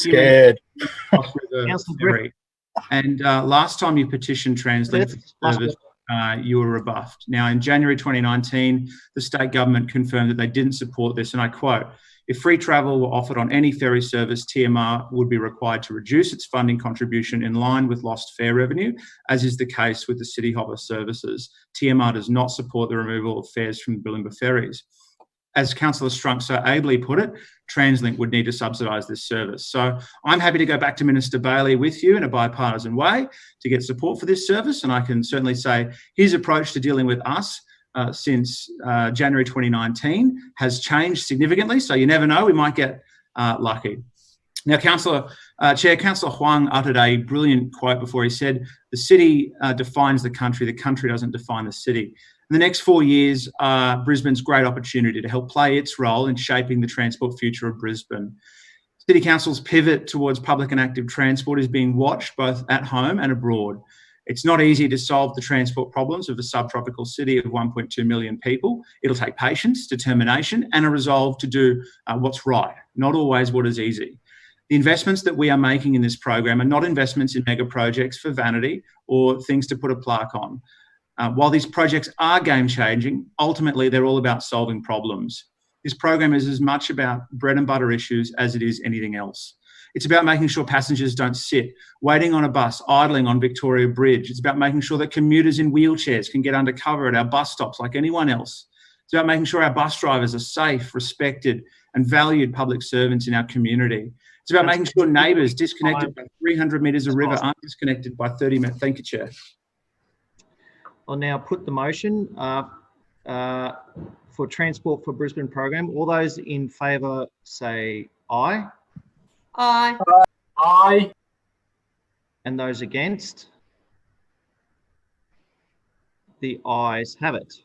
Division. Second. Division called by Councillor Adams and seconded by Councillor Landers. Ring the bells, please.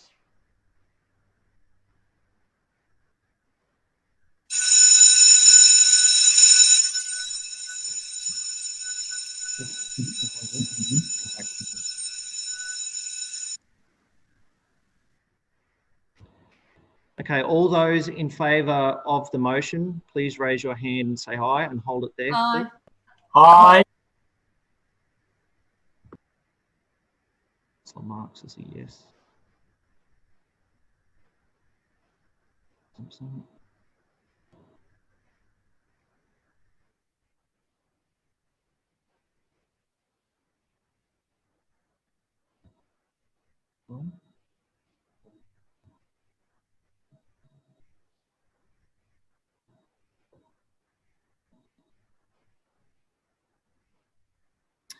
Those against?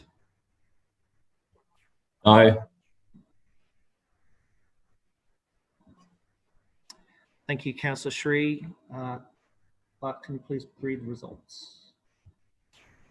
Mr Deputy Chair, the ayes have it, so the voting being 24 in favour, 1 against and 1 abstention. Thank you. The ayes have it. We'll now move on to Program 2, Infrastructure for Brisbane. Councillor McLaughlin. Councillor McLaughlin, you'll need to unmute your laptop. Thank you, sir.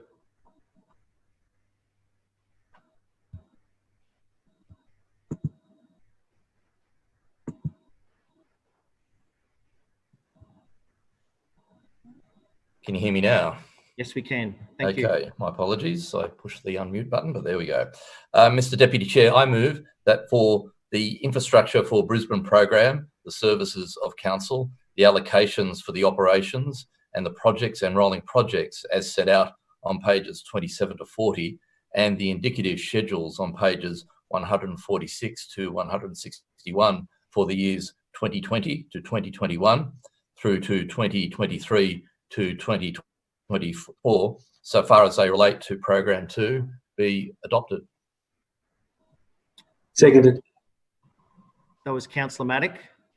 Thank you, Councillor Matic. It has been moved by Councillor McLaughlin and seconded by Councillor Matic that for the Infrastructure for Brisbane program, the service of council, the allocations of operations and the projects and rolling projects as set out on pages 27 to 40 and the indicative schedules on pages 146 to 166 for the years 2020-21 through to 2023-24, so far as they relate to Program 2, be adopted. Is there any debate? Thank you, Mr Deputy Chair. Before beginning my speech on this program, I'd like to address some questions on notice from the Budget Information Session. Councillor Strunk asked for the total funding contribution from state and federal governments for projects in the 2020 to 2021 financial year. This financial year, Council is anticipating the receipt of approximately $50.5 million revenue from the federal government and $9.2 million from the state government. Typically, funding contributions for the federal government's Black Spot program and Roads to Recovery program and funding from the state government as part of the Transport Infrastructure Development Scheme will be received by Council after their respective budgets are finalised and will be added as revenue in Council's future budget reviews. Councillor Johnson asked in a similar vein for schedule items and substantive projects items that don't have confirmed state or federal government funding. I can advise that Council is anticipating to receive $6.2 million as part of the federal government's Black Spot program to be administered by the state government for the following projects listed under major traffic improvements intersections. The schedules include Industrial Avenue, Campbell Avenue in Wacol, Ipswich Road, Ponsonbury Street in Annerley, Sir Fred Chanel Drive, Coldridge Street in St Lucia, Stanborough Road, London Road in Belmont. Funding will be confirmed once the state government's budget is brought down. Councillor Strunk asked for carryover figures, project by project. Carryovers not listed in the schedules are $1.4 million carryover for the defect period of 5 completed road projects. Where no defects are identified in the defects liability period, savings will be declared through the financial year. $3.45 million carryover for the Northwest Transport Network business case, $2.5 million carryover for the inner city bypass corridor improvements, $490,000 carryover for the Ann Creek Street Move Safe project, $600,000 carryover for the Murphy Road and Ellison Road roundabout, $200,000 carryover for the Newman and Wecker Road project, $625,000 carryover for the Norris Road project, $8.47 million carryover for the Story Bridge Restoration project, $709,000 carryover for the Road Corridor Management project. Councillor Johnson asked for a list of where all traffic signals are being installed under Service 2.1.2.2, improve local transport networks. There are no new signalised intersections or signalised crossings being provided under 2.1.2.2. This service line covers refurbishments to existing traffic signals. Councillor Johnson asked for a list of projects under Service 2.1.2.3, Major Road Network Improvement Design. The current list is Hellawell Road, Jackson Road, Sunnybank Hills, Logan Road, O'Keefe Street in Greenslopes, Lamandra Drive, Main Middleton Road and Priors Road, Pandanus Avenue in Pinkenbar, Lytton Road, Combsley Road, Junction Road in Morningside, and for emergent design. Finally, Councillor Johnson asked what the new scope of works is for the congestion busting project at Ipswich Road, Cracknell Road, listed under Service 2.1.2.3. There is no new scope of works for that project in Maruka Ward. Mr Deputy Chair, the 2020-2021 Program 2 budget will play a crucial role in helping Brisbane recover and push through the challenges currently faced by our city, generating jobs and supporting the local construction industry. This program is quite literally the cornerstone on which our industry, our economy, our city is built. The economic hardships of the last few months have rippled through our city and have reached us all in one way or another. The budget for this program, as is the budget overall, is framed with economic recovery at its centre. This is the program that is truly building a better Brisbane. It connects the suburbs to the city, delivers safer and more efficient transport networks for goods and services, tackles congestion and prepares through built infrastructure for the future growth of our city. Mr Deputy Chair, this financial year, the Program 2 allocations for capital projects and operating expenses will be spent on roads, intersections, pedestrian infrastructure, bridges and culverts, and school travel infrastructure in the heart of the city and throughout the suburbs. While this program undoubtedly aims to get residents home quicker and safer, the objectives of this program are much more than simply reducing travel times. This program invests in maintaining an asset base of $11.5 billion, improving Brisbane's freight network to keep the flow of goods and services moving efficiently across southeast Queensland, generating jobs, supporting business and industry, and stimulating the city's economy. Among its many highlights, in talking specifics, I'll start with the Better Roads for Brisbane program, which is a $500 million investment in partnership with the federal government to increase safety and efficiency for some of the suburbs' most congested roads. While support from the federal government's Urban Congestion Fund, will be investing in significant upgrades at key locations in the urban road network to reduce congestion improve efficiency of the network, and most importantly, improve safety for all users. Through its Urban Congestion Fund, the federal government will help us with upgrades of Beams Road, Chelsea and Ricketts Road, Hoyland Street, the Indooroopilly Roundabout, Newman and Wecker Roads, Norris Road, the Norris Road and Barber Road intersection, and finally, Rochdale and Priestdale Roads.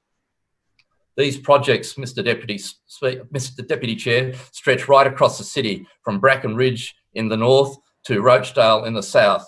These are important and exciting projects that will respond to the needs of a growing city.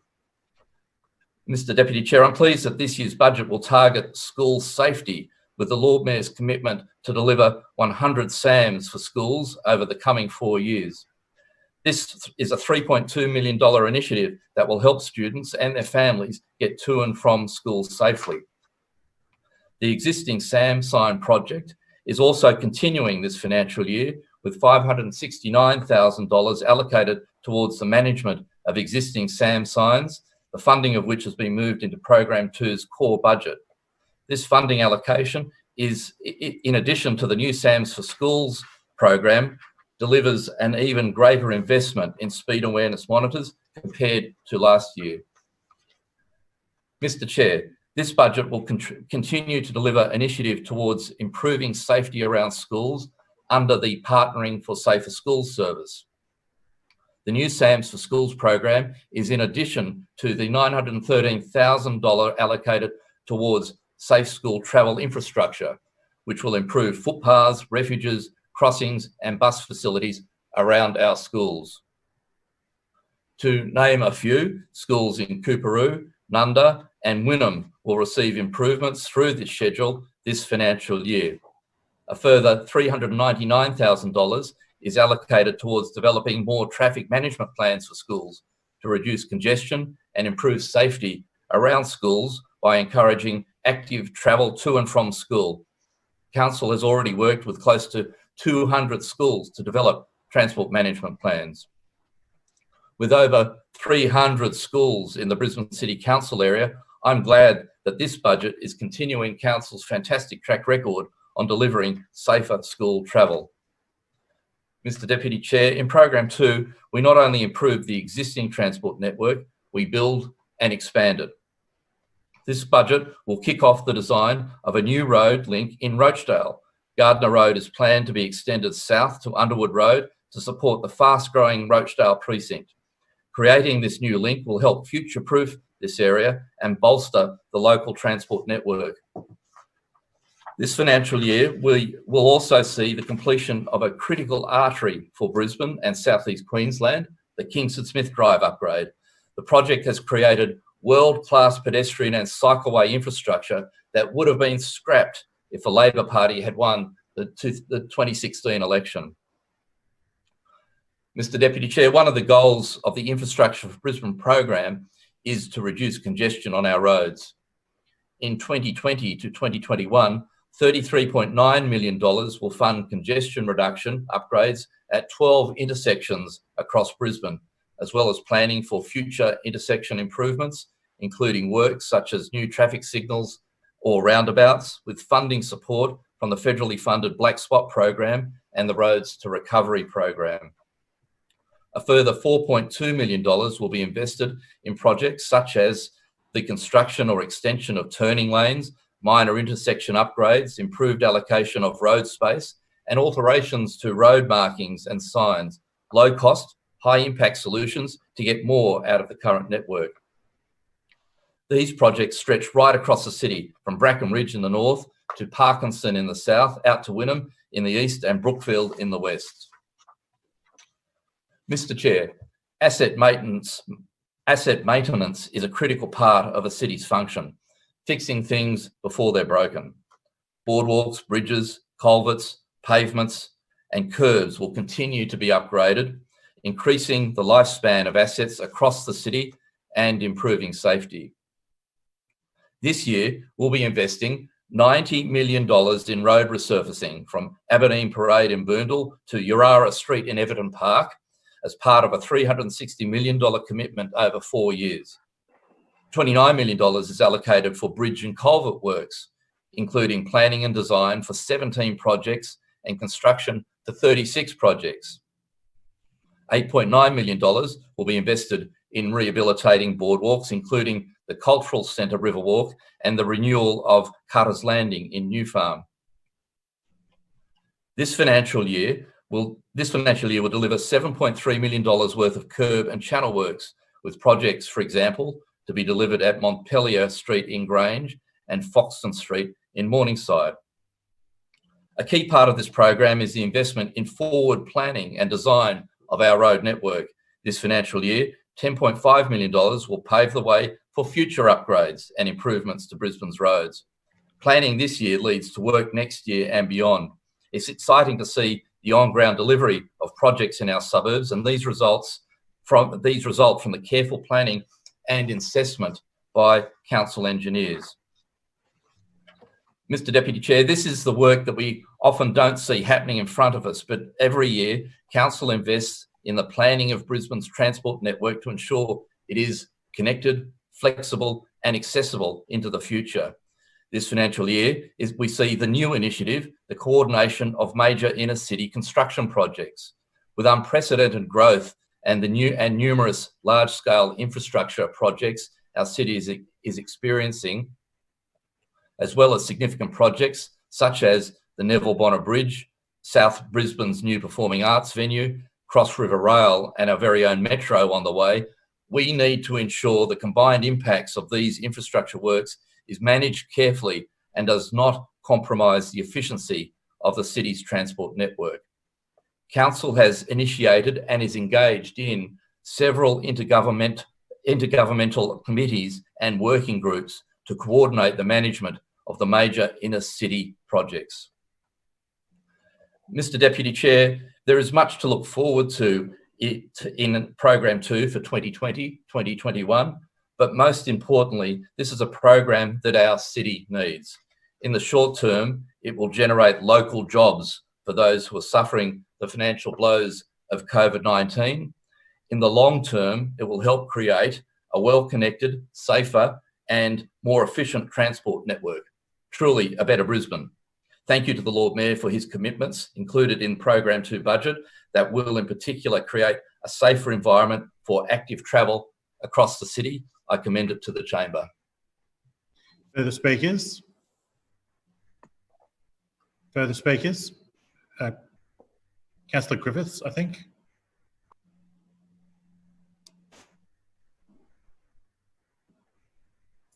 Yes, thank you, Mr. Chairman, for that call. It was a very interesting presentation for Infrastructure Brisbane, and I know that it was a very informative session, so thank you for that, Councillor McLaughlin. There were a number of issues that came out through that presentation that that need to be raised and need to be looked at in terms of their impact on residents. For me, one of the most interesting parts of the presentation was the often two-world views we got of what's happening in Brisbane. I draw an example with there was a discussion about what was happening in and I do say LNP wards, and then you get an example of what's happening in an opposition ward. So you'd see this grand picture of how Murphy and Ellison Street are going from a roundabout to a major intersection, and beautiful 6-lane project, bike lanes, lots of new lighting, even I think residents parking was put in there. Or Player Street in McGregor, at McGregor. Similarly, once again, beautiful work done, no expense spared in the delivery of those projects. And then you'd get an example of an opposition ward, and it would be a stop sign and a line marking. And the amount of money being spent in LNP wards compared to opposition wards overall is just outstanding. And it's disappointing in terms of for the residents of those areas. I know with Kingswood Smith Drive, I just had Councillor McLaughlin talking about that. That's a $650 million project that is now 1 year behind. It's behind in delivery. It's behind for the people of Brisbane. That's $100 million per kilometre that this administration is spending on that project. And yes, it's gold plated. It's beautiful. And I think you should be very proud of it, Councillor McLaughlin. But it's not delivering for all the residents of Brisbane. In fact, I think while that project's going ahead, a lot of other projects are missing out. And it means that major infrastructure in other parts of the city aren't happening. And give you an example. In my ward, I have a very large industrial area. I have an airport, and soon we'll be arriving an inland rail service. And 80% of that freight that will be delivered to that site will be put on trucks to be transported across the city. And what is council doing for the roads and infrastructure in that area? Nothing. Nothing. Despite years of calling for the infrastructure to be upgraded, nothing. So I'm not sure what the planning or where the planning's going with this administration. Certainly the inner city seems to be where it's all happening. The suburbs don't seem to, well, certainly opposition suburbs don't seem to mention a rating. And so for me, roads like the Ipswich motorway, which the state are building, we don't seem to be planning anything for Ipswich Road. Similarly, we don't seem to be planning anything for Beatty Road or Kerry Road or Oxley Road or other roads around the city. I am interested in the new service that is in this budget, Safer Paths for Seniors. And I'll refer to the previous debate. There's a road at the corner of, there's problems at the corner of Mortimer and Bedesert Road and waiting for repair for seniors for 18 months by this administration. Hopefully that's a project that you can fund under this project. But I just hope, as an opposition councillor, that this money is distributed fairly and evenly across the city. And once again, not pork-barreled into LNP wards. We welcome the Sam for Schools sign, a $3 million project the administration's doing. And once again, hope that can be rolled out fairly across the city. We are concerned, however, that the regular SAM program is not being extended. And all councillors, I'm sure every councillor in this chamber, would like to see more SAM signs in their ward, not just around schools. So the fact that this isn't being extended but just being managed is of concern to us. Once again, there is some hidden charges in this program. One of them is the rising costs of permits. Parking permits are going up from $10 to $15 for individuals, and for a family or for a household, it's going up $25 to $40. That's a significant impact on people who need to buy parking permits to park and use their suburbs. It is a real blow to residents who require these permits to live where they live. This program does deliver important resources for the city. It is a vital program, but it is one that needs to be fairly and equitably spent across the city and not just one that is spent in LNP wards. Thank you. Further speakers? Councillor Maddock. Thank you, Mr. Chairman. I also rise to speak in this budget in regards to Program 2, Infrastructure for Brisbane. Mr. Chair, our city is growing at a rapid pace, and we're expected to see big changes in Brisbane over the next few years. Brisbane will be busier than ever with a new international cruise terminal, a new performing arts venue, new green bridges, Cross River Rail, Queen's Wharf, and the metro transport system. And Brisbane is gearing up for significant growth, and this program will play a vital role in keeping up with our city's needs. Program 2 invests in the maintenance of our city's assets, our roads, bridges, boardwalks, curbing and channeling. And in the new financial year, Council will continue upgrading and renewing the many wonderful assets across the city to make sure they're safe and up to standard for all who use them. Mr. Chairman, this administration has a strong track record of maintaining the assets of the city and building on that strong foundation to manage the growth and make sure that we can deal with those key issues around transport and traffic congestion. And one of the key areas around that within the budget book is 2.1.3.1. Now, this service is responsible for a large portfolio of transport network assets. These assets are managed by using strategic asset management principles where maintenance and renewal activities are measured against levels of service and affordability. And the activities in this service include renewal, maintenance improvements to roads, curbs and channels, bridges, culverts, line markings, signs, traffic signals, retaining walls and public lighting. The management of those assets, the condition assessment of those assets, design of various infrastructure maintenance projects, the grading of roads and maintenance and rehabilitation of over 3,200 bridges, culverts and tunnels that support road, bikeway, pedestrian and public transport networks across Brisbane, and includes associated services with other branches in the delivery of vegetation removal, signage, general repairs, and ensuring the structures remain safe and functional. The bikeway and pedestrian timber bridges under this program will continue to be replaced with new bridge structures as we maintain the safety, serviceable condition and amenity of council's bikeway networks for pedestrians and cyclists in urban areas, replacing cracked and damaged sections.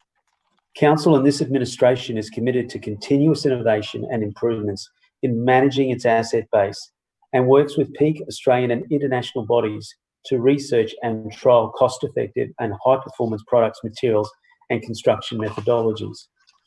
This service area, Mr. Chairman, sees an enormous investment. In fact, 2/3 of this budget, approximately $200 million, is allocated towards the management overall of those assets in regards to their accountability and overall value. And the core funding component of this service funds so many different areas within the program. As I said before, asset management, and that is its strategic asset management, end-to-end life cycle, the bridge maintenance, the core inspection and maintenance of bridge and culvert infrastructure, the city lighting program. 80% of this budget allocation funds the maintenance and operation of 109,800 public streetlights across Brisbane, carried out in partnership with Energex. And in that program too, there's the repair of those lights, the installation of glare shields, the quarterly inspection of 15,000 lights in road corridors, and undertaking structural integrity tests on those poles.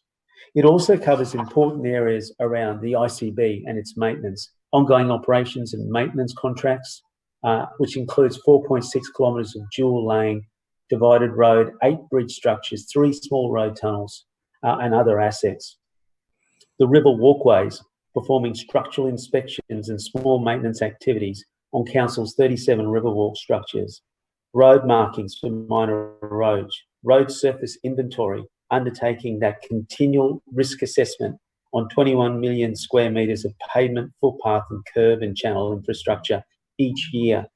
Signals management, management and maintenance of signals, infrastructure, traffic CCTV improvements, congestion reduction unit and the traffic CCTV strategy.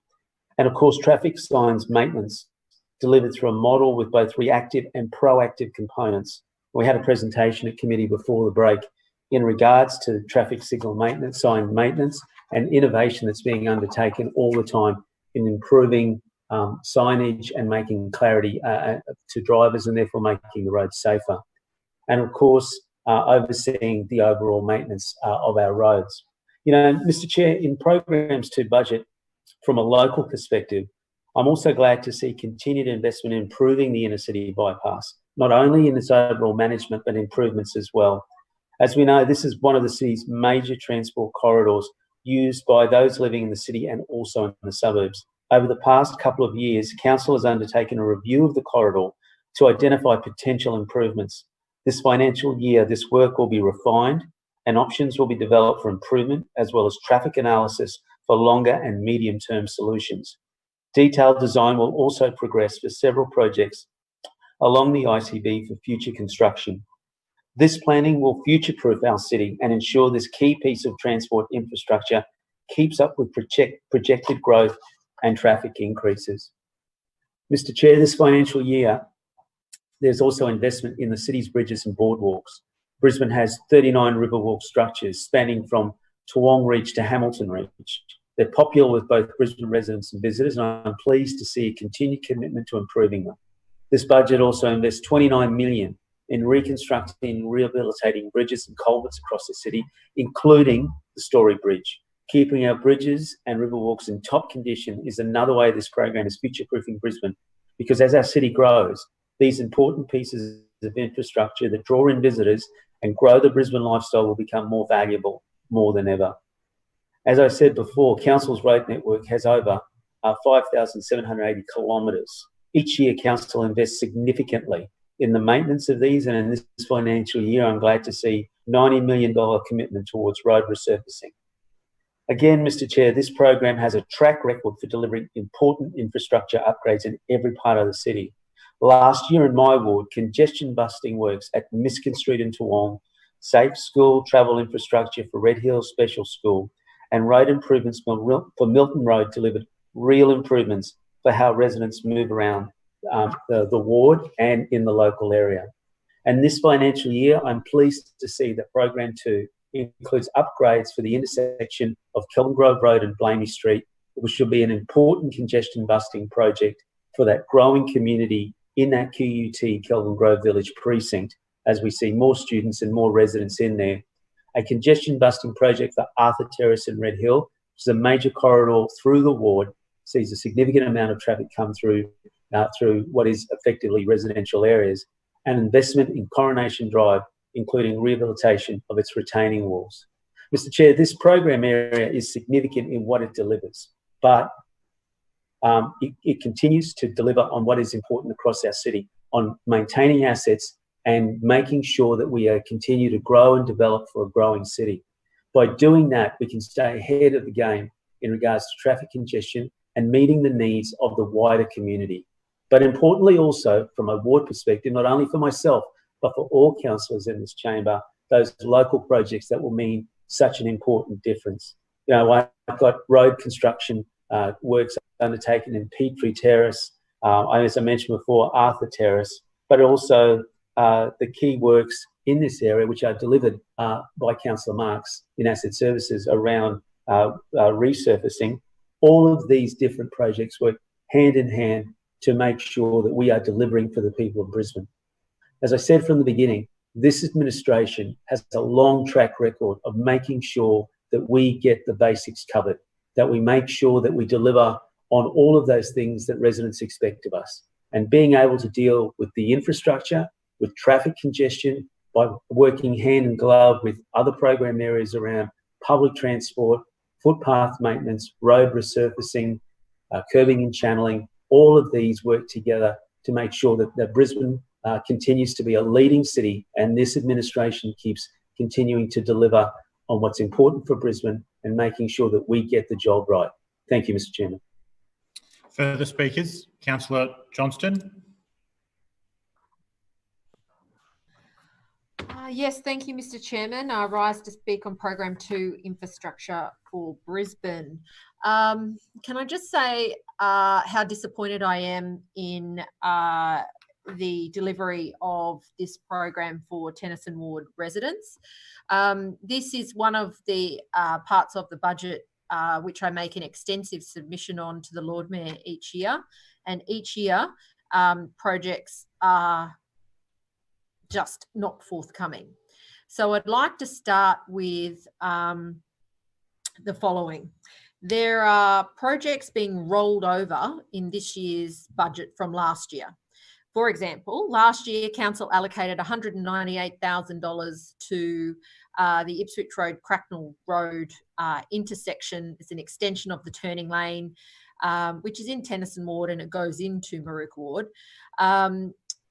That project has been rolled over, and as we heard from Councillor McLaughlin, there's no change to the scope, but now suddenly it's costing $331,000.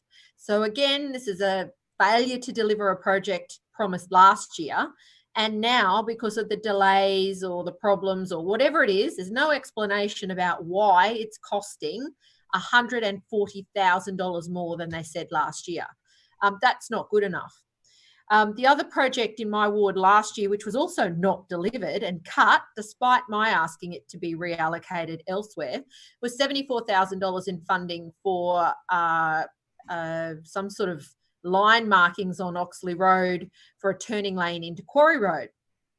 And when I questioned this, I was told in writing by a senior council officer that it was the project had been developed on the basis of a resident request. And I thought, well, hang on a minute. I've been here 12 years and not a single person in 12 years has ever said they want that kind of turning lane at that intersection.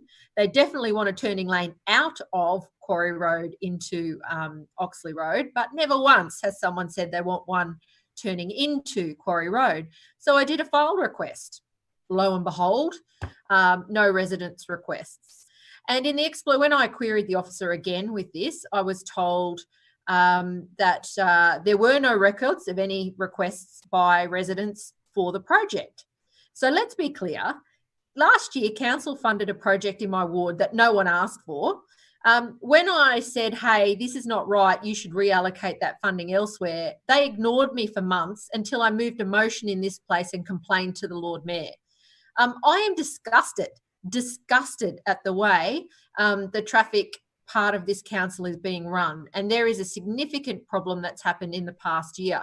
And I want to put any officer listening on notice that giving me the incorrect information and giving that incorrect information to my residents is just not acceptable any longer.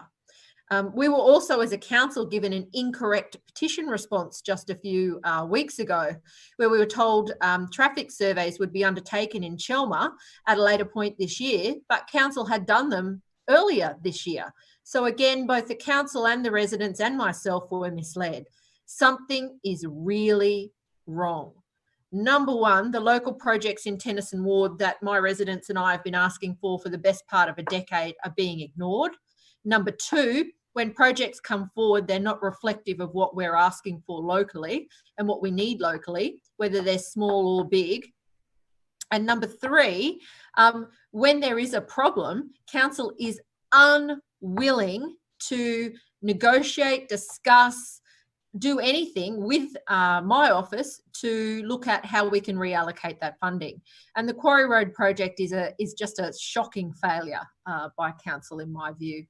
With respect to this money. It's not like Tennyson Ward gets a lot of money in the budget, but to put money in for a project, a phantom project no one asked for, and then to take it out despite me asking for it to go elsewhere is just not on. So I don't have a lot of confidence in what council is doing.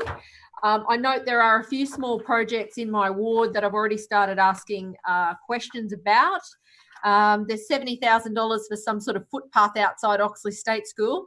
I mean, that'll probably get 100 metres of footpath somewhere. So I look forward to seeing what that will actually be. Most interestingly, there is $2.1 million for a set of traffic lights at the intersection of Ponsonby Street and Ipswich Road, which we now know is dependent on federal government funding, which no one's asked for. Again, I've been here 12 years. I mean, people do actually talk to me. And, you know, I'm a bit shocked that suddenly, after council's main reason for reducing speed along Ipswich Road, for saying they can't put turning lanes in at Venner Road, is they don't want to slow traffic down. They want to whack a brand new set of traffic lights at the intersection of Ponsonby Street and Ipswich Road in Annerley that the residents know nothing about, that I know nothing about, and not a single person in 12 years has ever raised with me as being something that they wanted. So you can be sure I'll be digging into what's going on with that project because it is problematic that that funding is not being redirected into one of the most dangerous intersections in my ward, which is the intersection of Ipswich Road and Venner Road. And I'm really disappointed that council continues to ignore this crash hotspot. It's dangerous for pedestrians. There's no cycling infrastructure. There's no proper turning lanes for vehicles. And it is just dead set dangerous. So I'm extremely disappointed that council has failed to deliver what I would say are pretty basic services for pedestrians, cyclists and drivers in my ward. I also will just flag that I don't know if there is any money to progress planning for the widening, not raising of the low rail bridge at Sherwood. Perhaps it's tucked away in some sort of planning program that I can't see, but I flag I will be progressing that. I note that it wasn't my own council that bothered to tell me that there was an MOU underway. My state member, who is the Transport Minister, told me. You know, that's something I've been pushing for years and years. It is a terrible bottleneck, and we need to ensure that is much safer for pedestrians, cyclists and vehicles. The pedestrian access and cycling access is pretty much non-existent there. It's very dangerous. I hope there is some money to actually progress planning from council's point of view in this budget somewhere as well.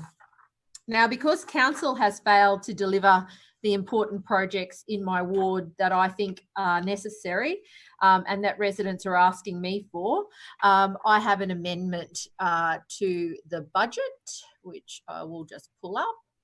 I will send that through now. I've sent that through, and I flag I do need a seconder for this, so I'm hoping someone will second it for me.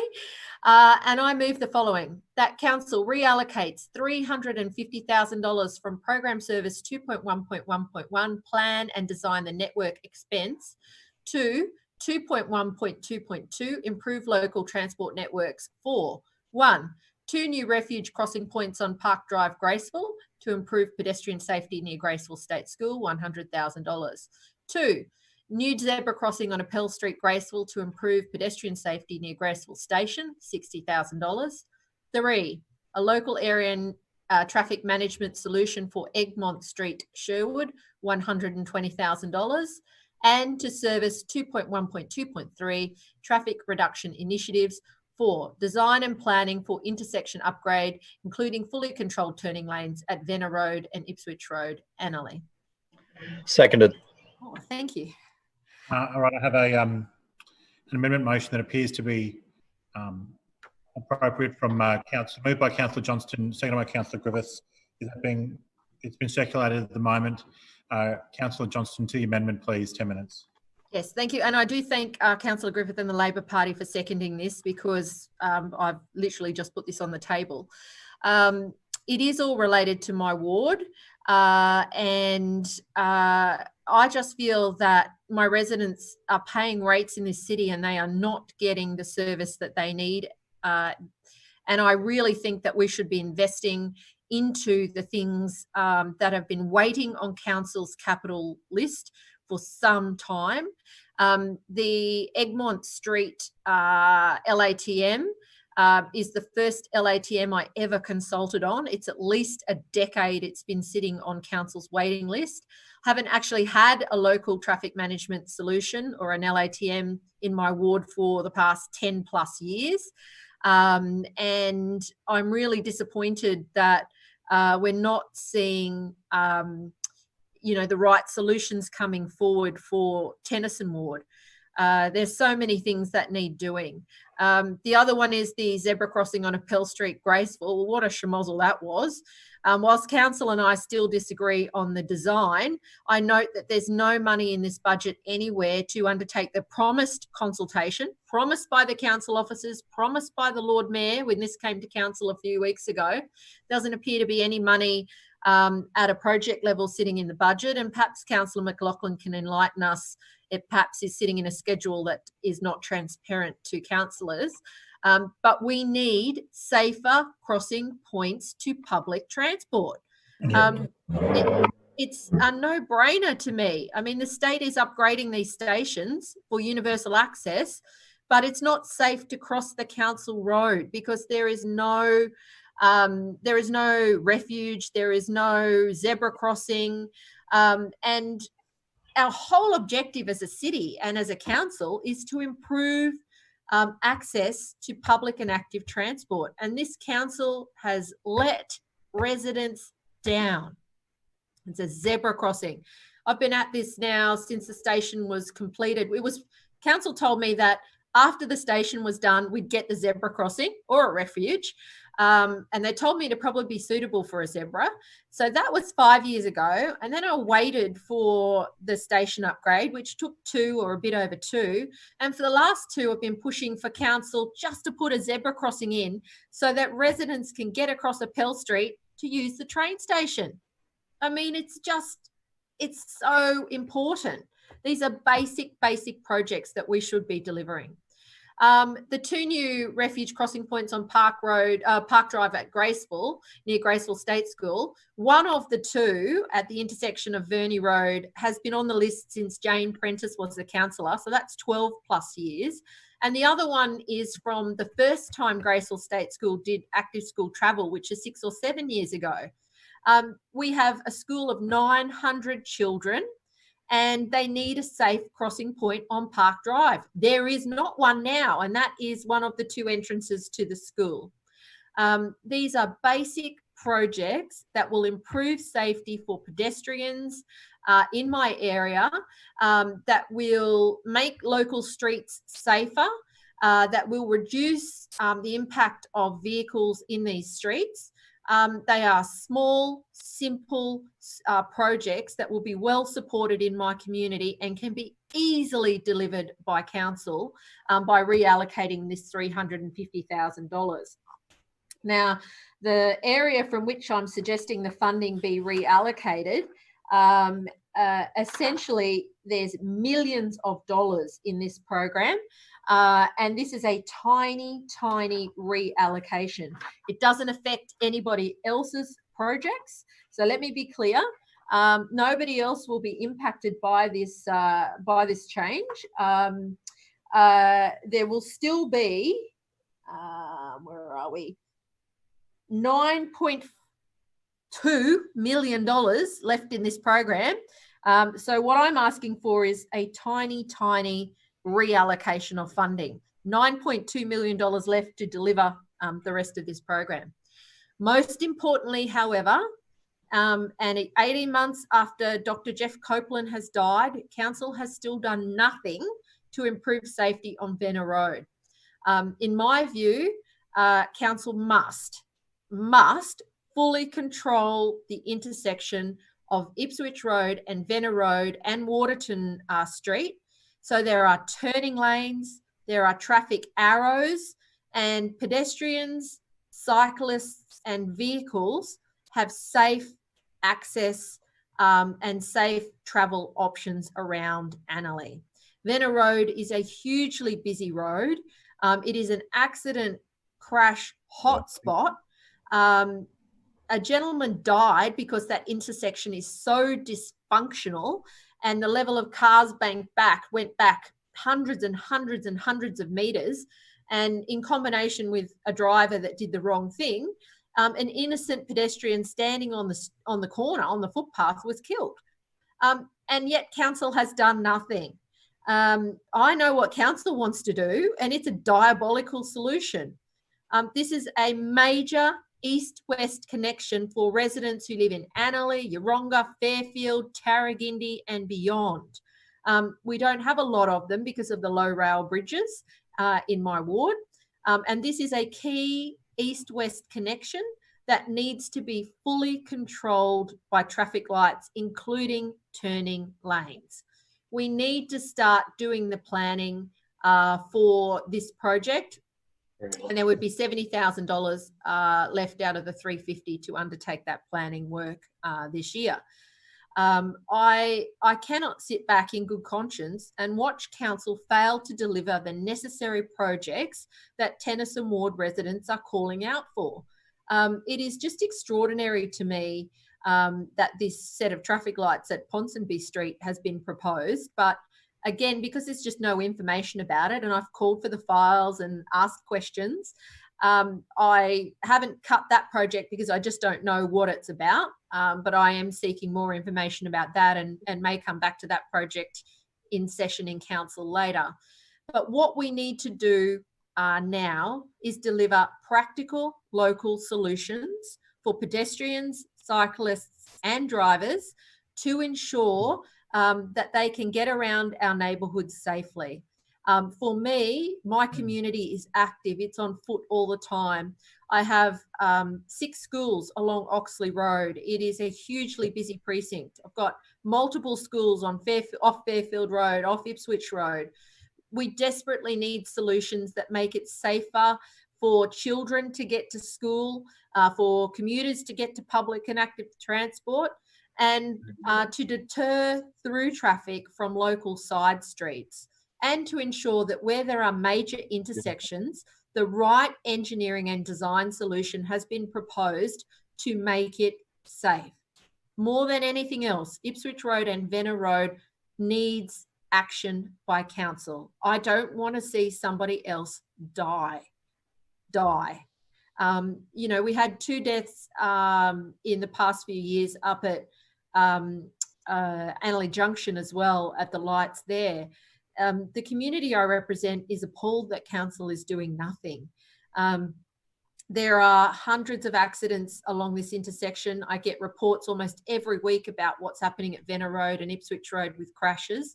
And it is because that intersection does not have turning lanes, does not have arrows, and is not fully controlled. People's lives are at risk with council's inaction. You know, I'd certainly like to do a lot more in this program, but again, I don't want to be greedy. I'm not taking money from any other person's funding. I'm certainly not proposing that we cut the priorities of the administration, but what I am saying is that there are projects in Tennyson wards that are important and necessary that can be funded with a very small reallocation and can deliver huge benefits to the local community that I represent. And I urge council to support the amendment before us today. The projects that council is putting forward, they're cutting later without saying anything about it. They're not supported by residents. It's very unclear to me why council's doing some of these projects. I know these are projects that residents over a decade have been consistently asking me for.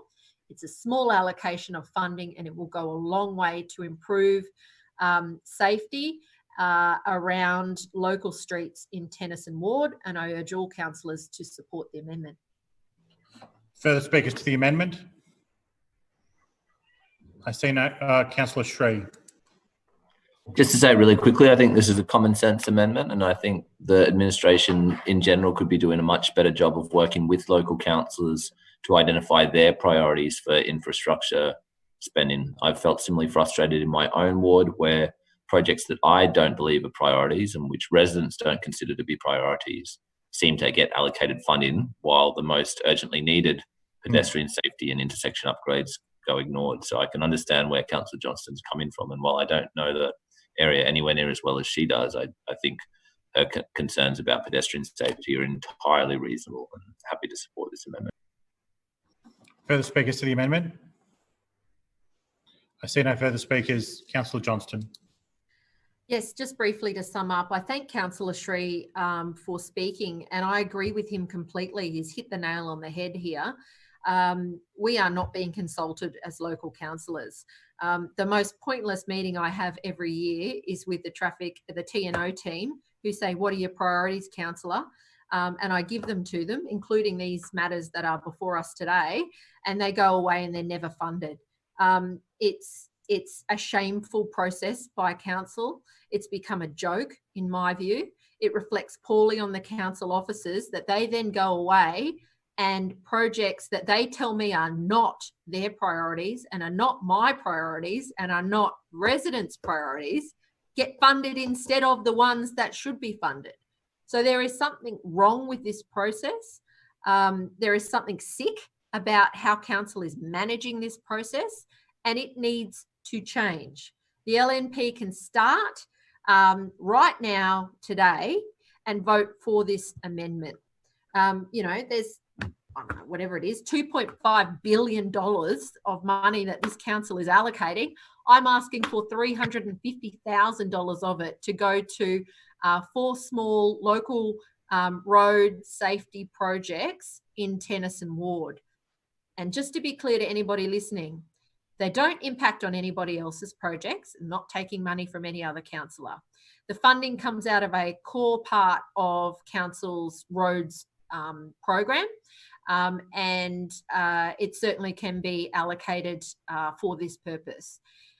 These are sensible, practical projects that will improve safety and amenity for the local communities that I represent.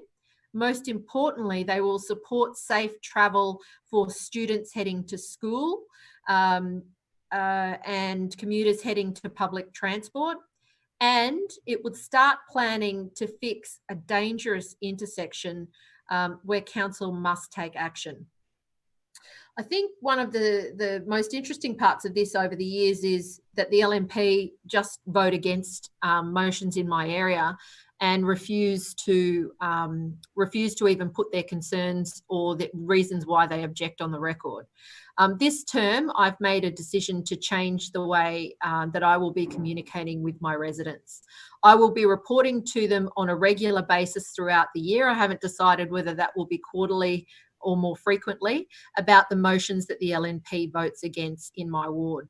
I will be making it very clear to the residents that I represent that the LNP fails to support local projects in my ward. I will do that now as strongly as I can, and any LNP candidate at the local, state or federal level that decides to run for a seat within Tennyson Ward will be held to account for their failure through their LNP colleagues to support local projects in Tennyson Ward. I have had enough of this council's inaction. I have had enough of this council's failure to do the important projects needed. And I'm not even talking about the big ones, the really big projects in my ward that need to be done. I mean, what's the point? They just won't do them. But I've taken the view over the years that we need to fix the local things to make it easier for local residents. And I can tell you now, if there is anybody thinking about running out my way, you will be held to your failure to support projects in my ward. I am sick to death of the inaction of this LNP administration, particularly the Lord Mayor. This is his budget. He makes the ultimate decisions about what's funded. I put these things into my budget submissions and they are ignored. I discuss them with council officers and they are ignored. I put motions to the council chamber and they are voted down without debate, without explanation, and that is shameful behaviour by the LNP. From now on, I will be publicly sharing this information with my community. I will be holding the LNP to account for their failure to support Tennyson Ward and the suburbs in Tennyson Ward, and explaining to them how the funding that they pay in huge amounts of rates each year goes off to all these other LNP wards, particularly those on the north side, disproportionately. It is not reasonable what this administration is doing, and I am absolutely going to change the way that I communicate with my residents to make it very clear. Time's expired, please. Thank you. I will now put the amendment. All those in favour of the amendment, please say aye and raise your hands. Aye. Aye. Right, thank you. Please lower your hands, and all those against, please say no and raise your hands. No. No. The noes have it. All right. Division. Called by Councillor Johnston. Division, and I need a seconder, please. Second. And Councillor Shree. Division called by Councillor Johnston and Councillor Shree. Please ring the bells.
All right, councillors, all those in favour of the amendment, please raise your, say aye, raise your hand and hold it there so it may be counted, please. Aye.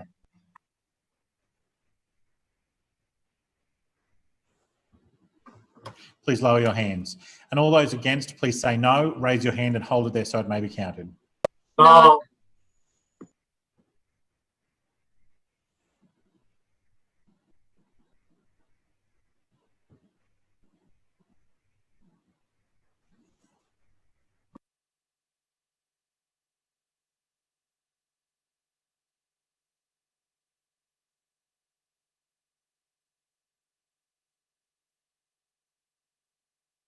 Please lower your hands.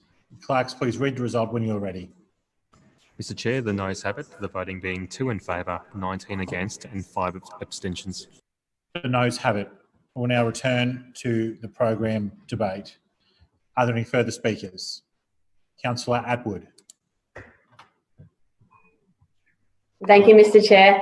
I also rise to speak on the Program 2 budget for the upcoming 2020-21 financial year.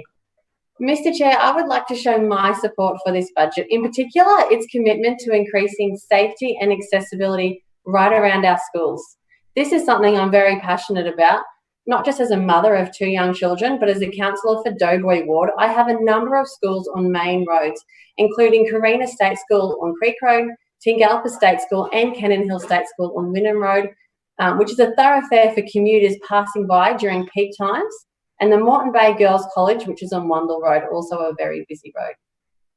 I'm sure that every single one of us in our virtual chamber meeting this afternoon can agree that children are just simply unpredictable. And it's important that we keep the local traffic networks around our schools safe, not only for the students, but the family members and carers when travelling to and from school. Now, this budget didn't just implement one major improvement, but 3. And this is evident of our Lord Mayor's dedication to improving the safety around our schools and his experience as a young father himself. Can I just say one thing I'm actually really grateful about working with our experienced LNP team in council is how we have a well-balanced team with 10 female councillors, 10 male councillors, all varying in ages. Having such a broad range of experience helps the City Hall administration connect with our community and improve our city, such as extending the very popular Slow Down for Sam initiative to help better protect our city schools. Slow Down for Sam was first implemented back in 2013, and over the years, we have seen Sam dress up for Christmas, Easter, Ekka and Halloween periods. Slow Down for Sam is one of our most successful measures to help reduce speed right across our city. According to our traffic management team, the data captured by Sam has demonstrated the success of the program, showing an average reduction of about 8.7 kilometres per hour by those initially alerted of exceeding the speed limit. An independent study conducted by RACQ in June 2018 also showed that approximately 63% of people agreed that Sam has a positive impact, and 71% of our Brisbane residents want more SAMs around our city. And Brisbane, we're doing just that. Our Lord Mayor, Adrian Schrinner, has committed an additional $2.9 million to deliver 100 speed awareness monitors in school zones over the next 4 years. With more and more families opting to walk or cycle to school, we need to target speeding issues in our local streets, obviously, especially around our schools. I understand schools with speeding issues will be prioritised to reduce the potential for accidents and create road networks that encourage active school travel.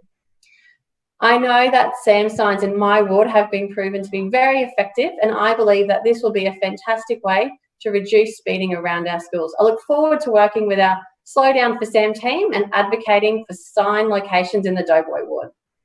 Now, the second initiative in this program is the Safe School Travel Infrastructure Initiative, which is a partnership between council and the state government. This financial year, council is investing $913,000 towards improving bicycle, pedestrian, bus and vehicle facilities around schools to improve safety for students and their families and carers. And the third initiative included in this year's School Safety Initiative, includes traffic management improvements. Council is dedicated to working with our local schools to create safer zones around them. We've done approximately 200 already, but we've got a few more to go through, and we're committed to this. Traffic management improvements include construction of intersection upgrades, refuge crossings and children's crossings around schools. These sorts of works not only improve safety, but also reduce congestion in our local streets. It pairs well with Council's active school travel program by focusing on crossings around schools and encouraging more students to get active by riding their bikes, scooting or walking to school. Mr. Chair, it's promising to see that the Infrastructure for Brisbane program has got its priorities right. School safety is really important to everybody, and it's these sorts of investments that will keep our children safe on their way to and from school. Right across Brisbane, Program 2 is improving infrastructure in the city and is 190 suburbs. And the one last project I really wanted to show my appreciation for was the recent upgrades to Queensport and Murray Road in my ward of Doughboy. These roads link up with a Murray train station and cyclists between the Gateway Bridge and Murray Recreation Reserve, which is the northern end of the Menippi Bikeway, and it's also home to the Balmoral Cycling Club. Over the past 2 months, Council's construction team have made significant improvements to pedestrian safety with new pedestrian islands, footpaths, and also improved cyclist safety with dedicated bike lanes on either side of Queensport Road. So thank you to Damien Ryan and your teams for carrying out such an amazing upgrade, which is really important to my community. Thank you. Further speakers? Councillor Cassidy. Thank you, Chair. Speaking on Program 2, the most notable project here for us, and something that has been on the minds of so many Brisbane residents and traders on Racecourse Road over the last few years, of course, is the Kingsford Smith Drive project, which we should have seen completed last year if we were to believe the rhetoric of this administration and the newsletters that they were putting out and pumping out with the Lord Mayor's face all over them. First Councillor Quirk, then Councillor Schrinner, and no doubt Councillor McLaughlin locally. That time frame showed the construction should have been completed in 2019, very conveniently just before the last council election. That didn't go to plan for the administration, of course. We know that continues to cause pain for residents here in Brisbane. Spending in this year's budget and the capital items here in this year's budget is about $100 million less in this program than it was about 2 years ago. This time 2 years ago, $464 million 2 years ago, just down to $319 million this year. And we know that that is a result of the way in which this administration carries out major projects. And you have to look no further than that Kingsford Smith Drive project, Chair. So the $70 million blowout on the contingency, which is widely reported and being 12 months late. We know that if this project was done on time and was done properly within budget, that contingency would have been returned to council and would not have needed to have been used.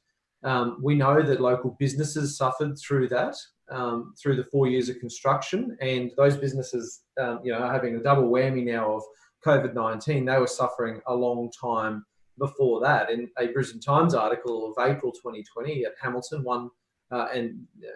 this is quoted in that article, Chair, at Hamilton, one Racecourse Road restaurant, the Veranda on Racecourse, estimated its trade was down 50% after 4 years of roadworks. Daytime manager Emma Hong said it had been 4 years since traffic had been, in her words, normal around the suburb. We have seen a lot less customers, she said. So this year, you would think, it should be well and truly wrapped up. The pain should be over for those people. There should be an end in sight.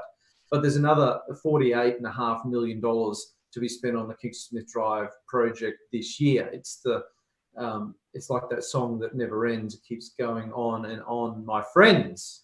I can barely imagine how galling it must be for traders down there in Councillor McLaughlin's ward along that route to hear a chair of the committee, who was also their local councillor, so delusional to continue to boast that the Kingsford Smith Drive project is on time. He continues to say it's on time. He continues to say it's just about finished. He keeps saying it's 90% complete. It's basically done. It's all great. But I think people down there know that it's not all great. And I think people around Brisbane know that this is more an overblown monument to an administration that has sucked the life out of citywide congestion busting projects just to save 1 minute at a time than it is a genuinely good piece of infrastructure for this city. We know traders desperately dipped into their own super because of the years-long delays, and many shut up shop.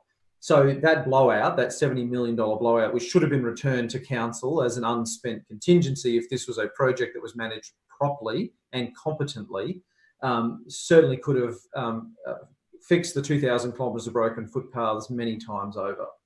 So, Chair, there's still no sight and end. I have no confidence that this project will be done this year, and if it's close to being done, it's going to be 5 minutes to midnight on December 31, I suspect.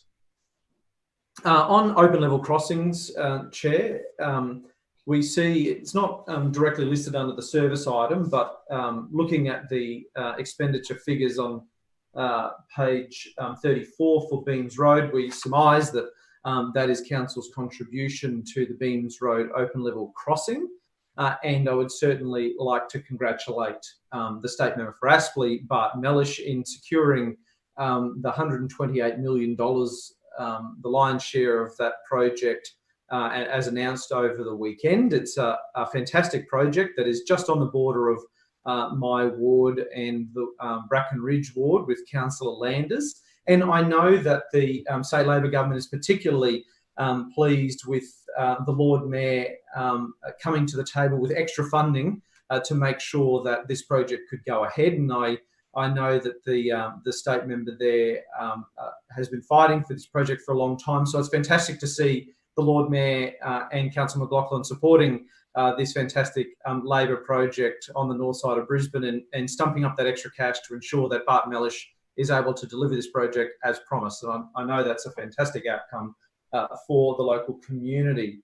But on other projects, other jointly funded projects, Councillor McLaughlin in the information sessions was unable to talk to other projects which had been listed for funding with the federal government's COVID works. There was $220 million worth of projects bid for, and looking at those, there is only about, well, there's 3, maybe 4 that have some form of council funding in this year's budget, which is quite clearly a component of the funding, looking at the funding that has been bid for to the federal government. So if the federal government doesn't stump up for these projects, and they're not ones that Councillor McLaughlin ran through at the start of his presentation here, we can assume then that those projects like Loretto College, Cooperoo, Bracken Ridge State High School, the Rickett Road corridor upgrade at Ransom, and the Gresham Street Bridge at Ashgrove are not, the federal government doesn't stump up funding for those, that at some point at a budget review, 1, 2 or 3, we're going to have to see more money put into them, or those projects scrapped altogether. So there are certainly questions to be asked there. In terms of consultation with key stakeholders, we've done a bit of that ourselves, as we've alluded to through our proposals for a comprehensive mobility plan, and in talking with stakeholders like the RACQ. It's a bit of a familiar story to what opposition councillors come up against, where we talk to council officers and put our submissions into the Lord Mayor with projects that have great local merit, and then see them completely ignored. I see the list here on the RACQ's recommended projects for the BCC Transport Network, their budget submission essentially, and I look through the list of those high priority projects. Stanley Street Corridor, Woolloongabba, no funding. Coonan Street, Oxley Street and Walter Taylor Bridge Corridor, no funding. Ipswich Road Corridor, Annerley to Woolloongabba, no funding. Enoggera Road, Kelvin Grove Road Corridor, no funding. Countess Street, Skew Street, Roma Street, William Jolly Bridge Corridor, no funding. Bowen Bridge Road, Brunswick Street, Gibbs Street Corridor, no funding. Open level crossings, well, we did get some funding there, of course. Castledine, yes, but all the others, no funding. Coopers Plains, Cooperoo, Alderley, Castledine, Lindum, Runcorn and Wakehole. When it comes to intersection upgrades, Vulture Street, River Terrace, no funding. Old Clifton Road, no funding. Waterworks Road, Musgrave Road, no funding. Coronation Drive, Park Road, House Street intersections, no funding. Fairfield Road, Venner Road intersection, they've listed, no funding, as we know. Logan Road, O'Keefe Street roundabout, no funding. Milton Road, Miskin Street roundabout, no funding. Old Clifton Road, Cavendish Road intersection, no funding. And Roachdale Road, Miles Plating Road intersection, no funding. Oh, but wait, the list goes on, Chair. Underwood Road intersections, no funding. Venner Street, Frederick Street, no funding. Councillor Cassidy, I don't mind you referring to things that are in general, but you've spent a lot of time saying what's not here, but strictly the rules actually have to say, we have to talk about what is actually there. So if I can just draw you back to the substance of the program, please. Well, Point of order, Chair. Point of order, Councillor Shree. I'm sorry to interject, but we have had previous rulings in this chamber that it is appropriate to talk about projects which should have been funded under a budget program, and it would be highly censorious and excessive limitation on free speech to prevent someone from arguing what ought to have been funded and insist that they only argue. I find the point you're making fair, but your point of argument hyperbolic. No, I am a true believer in freedom of speech, and I'm not censoring anyone to ask them to just talk about, and I've allowed Councillor Cassidy to talk for some minutes. Mr. Chair, your sound is not working. I can hear you. I can hear you. What I'm saying, I've allowed some dozens of items to say what's not there. I'm just asking him in his last 80 seconds to talk about what's there, please. Thank you, Chair. So that is the point, I suppose, that I'm trying to make. This is the experience that we have as opposition councillors in putting good projects forward in consultation with our communities through the budget process with our local council officers, through TPO and through people through the Division in Infrastructure Division, right up to the Lord Mayor when we put those submissions in and we see that decisions are made that don't take into account both the advice from key stakeholders and also the advice from councillors who are representing their community. So that is certainly the point I was making there. Some of the local projects that I'm very proud to have secured funding for, though, after, and again, this is after many years of working with the community to get those, is particularly good for my community. At Flinders Parade Sandgate, that was a project that started out just being a couple of pedestrian crossings, and working with the community and consulting with and surveying them alongside council, we've been able to beef that project up to include speed platforms as well as zebra crossings through there, which will make it a particularly safe space for people who not only use it as locals, but people who visit the Sandgate foreshore area from right across Brisbane. The Schonford State School Traffic Management Plan improvement, something that has been on that list for many years, so I'm very grateful to get funding for that.